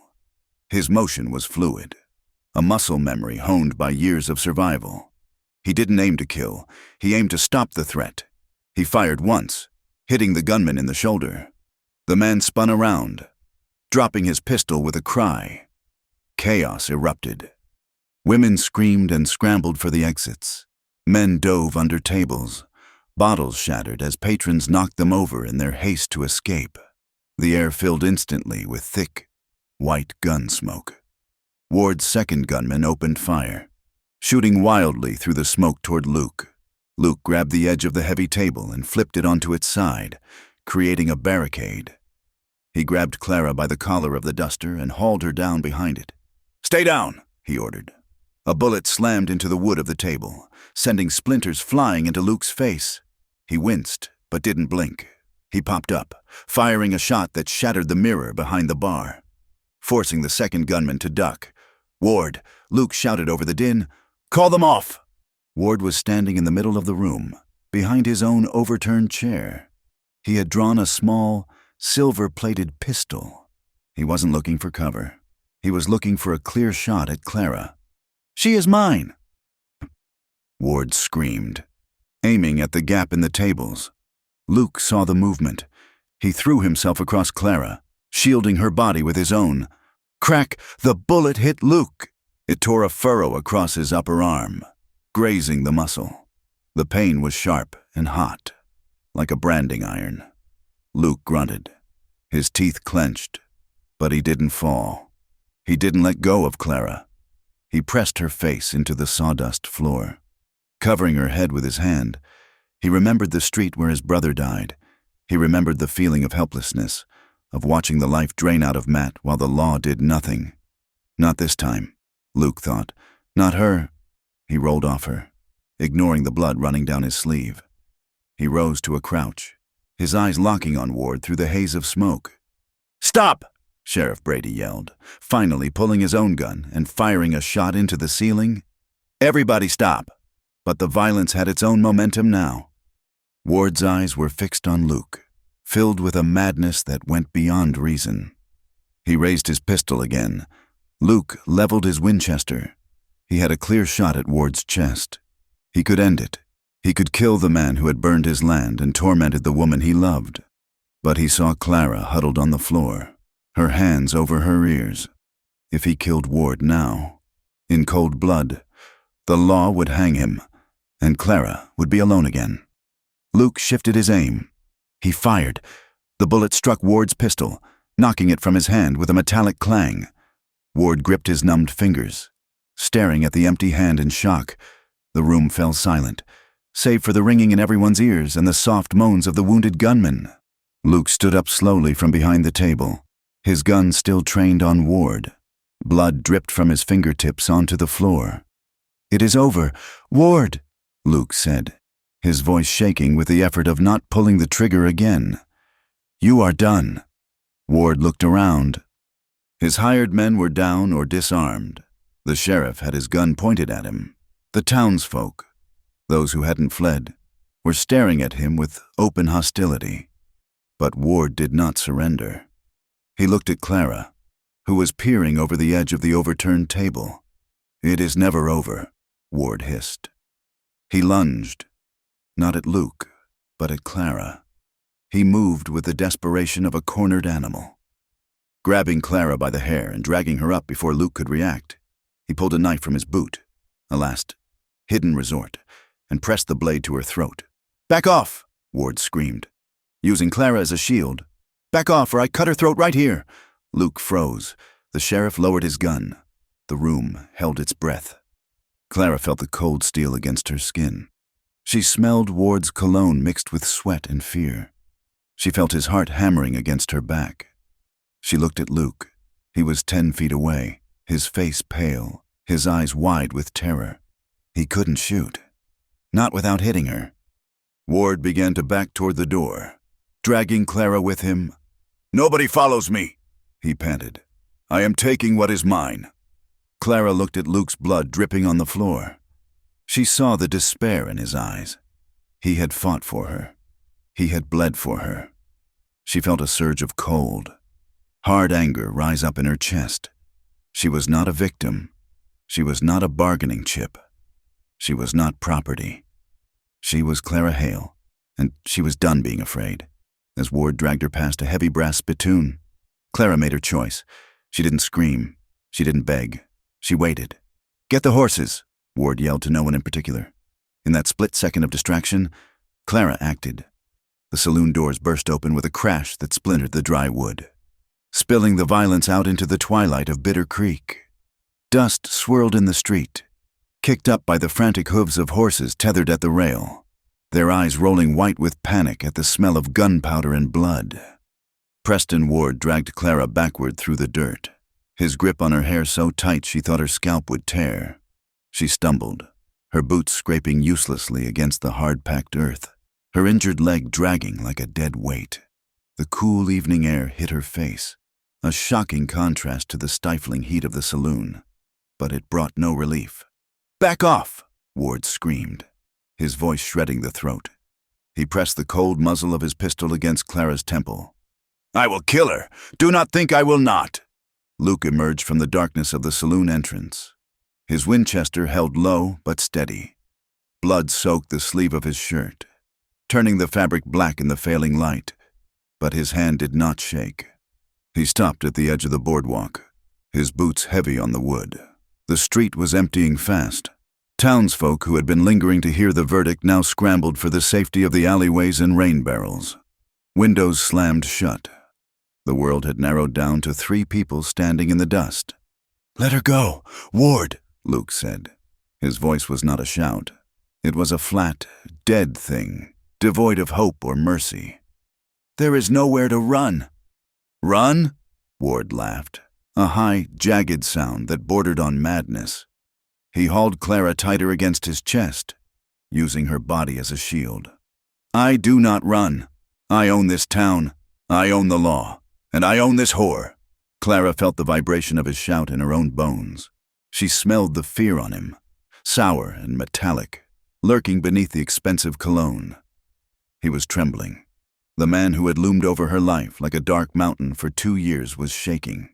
He dragged her toward his black stallion, which was dancing nervously at the hitching post. "You get back," Ward yelled at Luke. "You go back to your dirt patch and rot. She is coming with me. She has a debt to pay." Clara looked at Luke. He was 20 feet away. Too far. If he fired, he risked hitting her. She saw the agony in his eyes, the hesitation that Ward was counting on. Something inside Clara snapped. It was not a loud break, but a quiet, stealing shift. For years, she had been paralyzed by the fear of pain, by the fear of shame, by the belief that she was small and helpless against men like Ward. But she was not that woman anymore. That woman had died in the stagecoach wreck. The woman who survived had walked through fire. Ward shifted his weight, reaching for the reins of his horse with his free hand, momentarily taking his eyes off her to glance at the saddle. Now, Clara did not scream. She did not pull away. Instead, she drove her heel down with all the force she possessed. The hard leather heel of her boot slammed into the arch of Ward's polished shoe, crushing the small bones of his foot. Ward howled, his grip loosening just a fraction. In that second of shock, Clara twisted. She did not try to run. She turned into him, burying her teeth into the wrist of the hand that held the gun. She bit down hard, tasting salt and skin, locking her jaw like a wolf. "You bitch!" Ward shrieked. His reflex was to jerk his hand away. The gun went off. Crack! The shot went wild, tearing a hole in the wooden overhang of the general store. The sound echoed up into the vast, darkening sky. Ward flailed, shoving Clara away violently. She lost her footing and fell hard, hitting the dirt with a bone-jarring thud. Her bad legs screamed in protest, and the breath was knocked out of her. But she scrambled backward, clawing at the dust, putting space between herself and him. "Clara!" Luke shouted. Ward spun around, clutching his bleeding wrist, his face a mask of pure, animal rage. He raised the gun again, but Clara was on the ground now, out of the line of fire. Luke stepped off the boardwalk. He walked into the middle of the street. The wind whipped his duster around his legs. He looked at Ward, and, for a moment, the years peeled back. It was the same street where his brother Matt had died. It was the same dust, the same hush, the same feeling of the world holding its breath while 2 men decided who would live. But this time, Luke was not watching from the sidelines, and this time, he was not alone. Clara pushed herself up to her knees.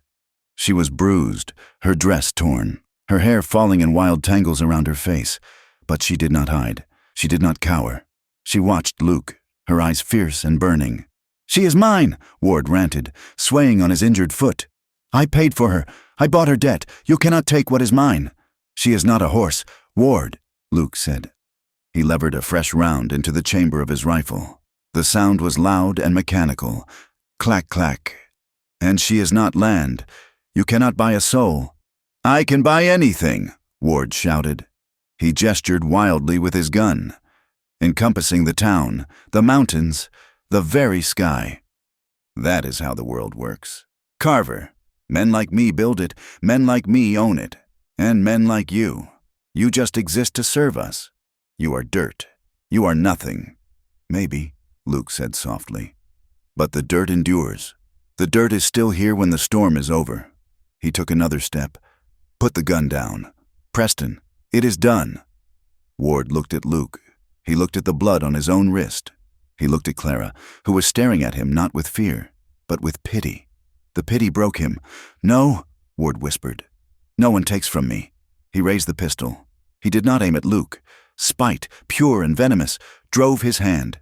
He swung the barrel toward Clara, intent on destroying the one thing he could not control. Luke did not hesitate. He did not think. He simply moved.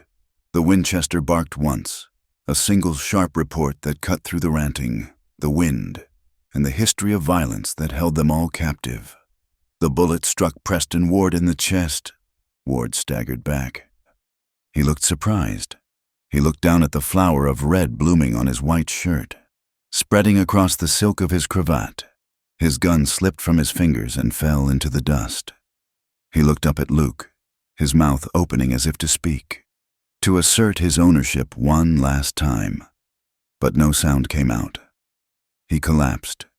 He hit the ground heavily, face up to the sky that did not care about his money or his name. His expensive clothes soaked up the dirt and the blood, indistinguishable from the earth he had tried to conquer. Luke stood over him, his chest heaving. The rifle smoked in his hands. The silence that followed was absolute. Luke looked at the body.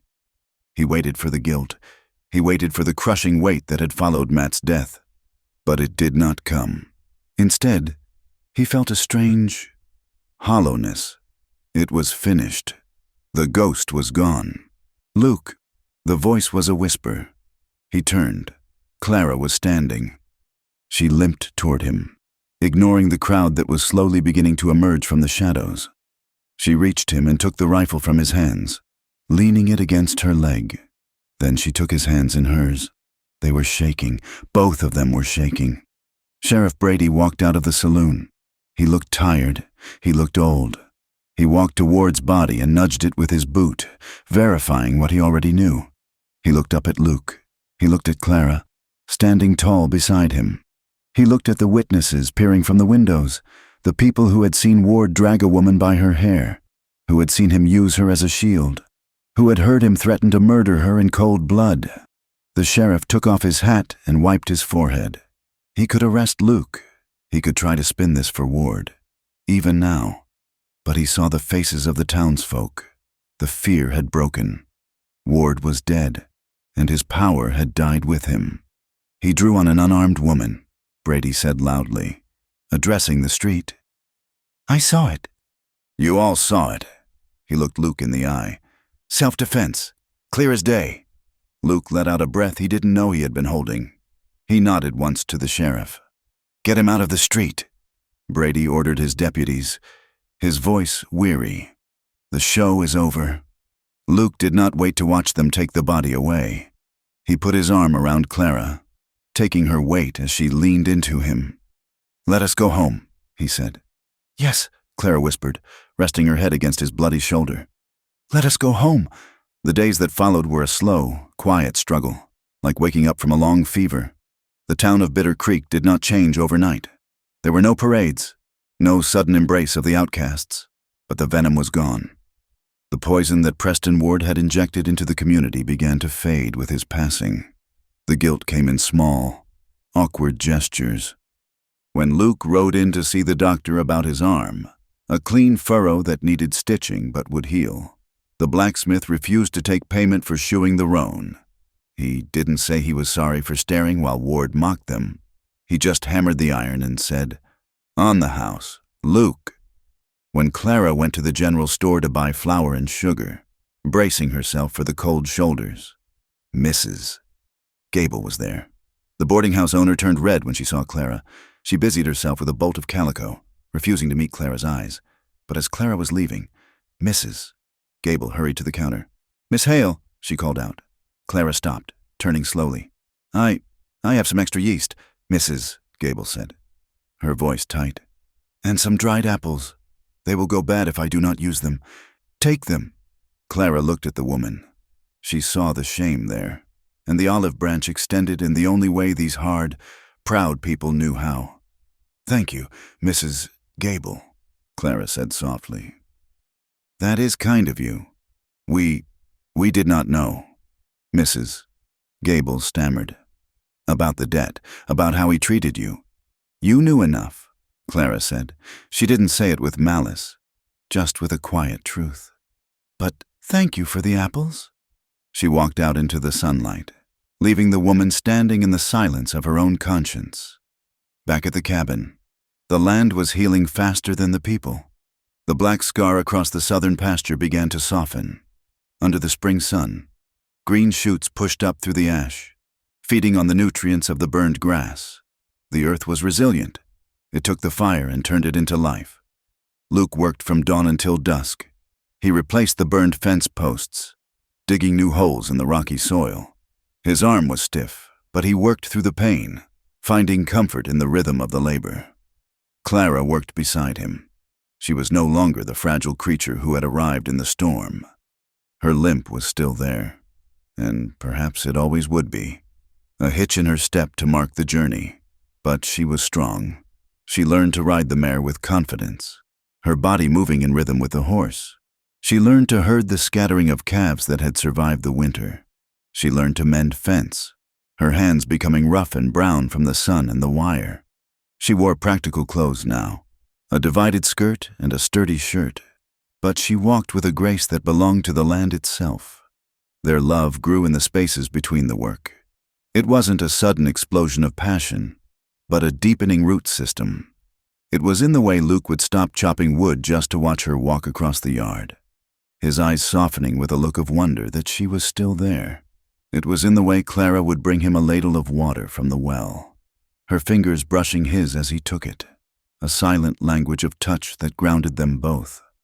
One evening, a month after the shooting, a thunderstorm rolled over the mountains. It was a gentle storm, bringing rain instead of fire. They sat inside the cabin, the lamp turned low. Luke was sitting on a stool, and Clara sat on the floor between his knees. He was brushing her hair. It had become a ritual. Her hair was long and thick, the color of dark honey in the lamplight. Luke held the brush in his large, scarred hand. He moved it with infinite care, pulling it through the strands from scalp to tip. He remembered the first time he had touched her, the shaking hands, the blood, the fear that he would hurt her. Now, his touch was steady. He traced the line of her neck with his thumb. "Does that hurt?" he asked quietly, working a tangle loose. "No," Clara murmured, leaning back against his legs. "It feels good." She reached up and took his free hand, intertwining her fingers with his. She looked at their hands together, his large and dark, hers smaller but no longer soft. They fit. "You are thinking," Luke said, feeling the tension in her shoulders. "I am thinking about the fence," Clara said. "We need to finish the north line before the herd moves." Luke chuckled, a low rumble in his chest. "You sound like a rancher." "I am a rancher," Clara said. She turned her head to look up at him. "I am your partner, am I not?" Luke stopped brushing. He looked down at her face, illuminated by the golden light. He saw the scars on her soul, and she saw his. They were two broken things that had mended each other. "Yes," Luke said, thick with emotion. "You are." Later that night, the rain tapped a steady rhythm against the roof. The fire in the stove had died down to glowing coals. They lay in the narrow bed, the quilts pulled up against the chill. For weeks, they had slept beside each other, holding hands, sharing kisses that were tender and careful. They had been waiting for the fear to fully leave the room, waiting for the ghost to depart. Tonight, there were no ghosts. Luke turned to her. He ran his hand down the curve of her side, resting his palm on her hip. "Clara," he whispered. She turned to him. Her eyes were open, clear and certain. "I am here," she said. She reached for him. She pulled him close, her skin warm against his. When they finally came together, it was not with the frantic desperation of the fire. It was slow. It was deliberate. It was a claiming, but not of ownership. It was an offering. Luke moved over her, his weight familiar and safe. He kissed her deeply, pouring every unsaid word into the contact. He worshipped her with his hands and his body, treating her not as something fragile to be protected, but as something sacred to be cherished. Clara met him. She opened herself to him completely, letting go of the last vestiges of the shame Ward had planted in her heart. She felt powerful. She felt beautiful. She felt seen. In the quiet dark, with the rain falling on the roof, they found a language that healed the last of the wounds. It was a joining of trust and want, a fierce affirmation that they had survived, and that they belonged to no one but each other. In the aftermath, they lay tangled in the thin sheets, the cool air from the window washing over their heated skin. Luke held her against his chest, his chin resting on the top of her head. Clara listened to the steady beat of his heart, a sound that had become her favorite song. "The cabin is too small," Luke said suddenly, his voice rumbling in his chest. Clara smiled against his skin. "It is cozy. It is a shack," Luke corrected. "We need another room, maybe two." "Two," Clara teased, tracing a scar on his chest with her finger. "What do we need 2 more rooms for?" Luke was silent for a moment. "There are children in Cheyenne," he said softly. "Orphans, boys and girls who lost their folks to the fever or the road, like we were lost." Clara went still. She lifted her head to look at him. His face was open, vulnerable in a way she had never seen. "You want children?" she asked. "I want a life," Luke said. "I want to plant trees, cottonwoods, down by the creek, trees that will take 50 years to grow tall. I want to build something that lasts longer than me." He looked at her, his eyes searching hers.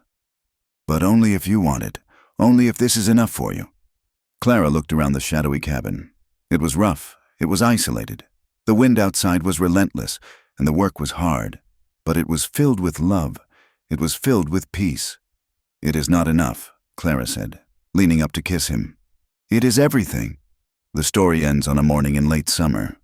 Luke and Clara stood side by side on the ridge overlooking their land. The sun was rising, painting the Wyoming sky in strokes of violent violet and burning gold. Below them, the valley was green. The cattle were grazing near the creek, their coats shining in the light. A row of saplings, fragile but upright, lined the water's edge, the promise of shade for a generation they might never see. Luke stood with his arm around Clara's shoulders. He was grayer at the temples now, the lines around his eyes deeper, but the haunted look was gone. He looked like a man who had found his anchor. Clara leaned into him. Her limp was there, a part of her, but she stood strong. She wore a simple ring of hammered silver on her finger, made by the blacksmith who had once turned away from her. They looked out at the wild, harsh landscape. It was a brutal country. It would freeze them in winter and bake them in summer. It would try to break them again. They knew that. The storms would always come. But as the wind whipped their hair and the sun warmed their faces, they did not look afraid. They looked like the land itself, scarred, weathered, and undeniably alive. "Ready?" Luke asked, looking down at her. Clara smiled, a fierce, bright thing that outshone the sun. "Ready," she said. They turned together and walked back down the hill, toward the home they had built from the ashes. 2 stubborn souls who had dared to plant hope in the hard earth and watch it grow. Thank you, friends, for riding this long, dusty trail with me. It has been a pleasure to share the story of Luke and Clara with you, a tale of grit, redemption, and the kind of love that only grows in the hardest soil. I would love to know where you are listening from today. Are you watching the sun rise over the mountains, or the city lights flicker on? Leave a comment below and let me know. And if you enjoyed this journey into the American West, please consider subscribing to From Wild West. There are many more stories to tell. Stories of outlaws and lawmen, of heartbreaks and horizons, Share your thoughts on Luke and Clara's ending in the comments. I read every one. Until next time, keep your fences mended and your powder dry.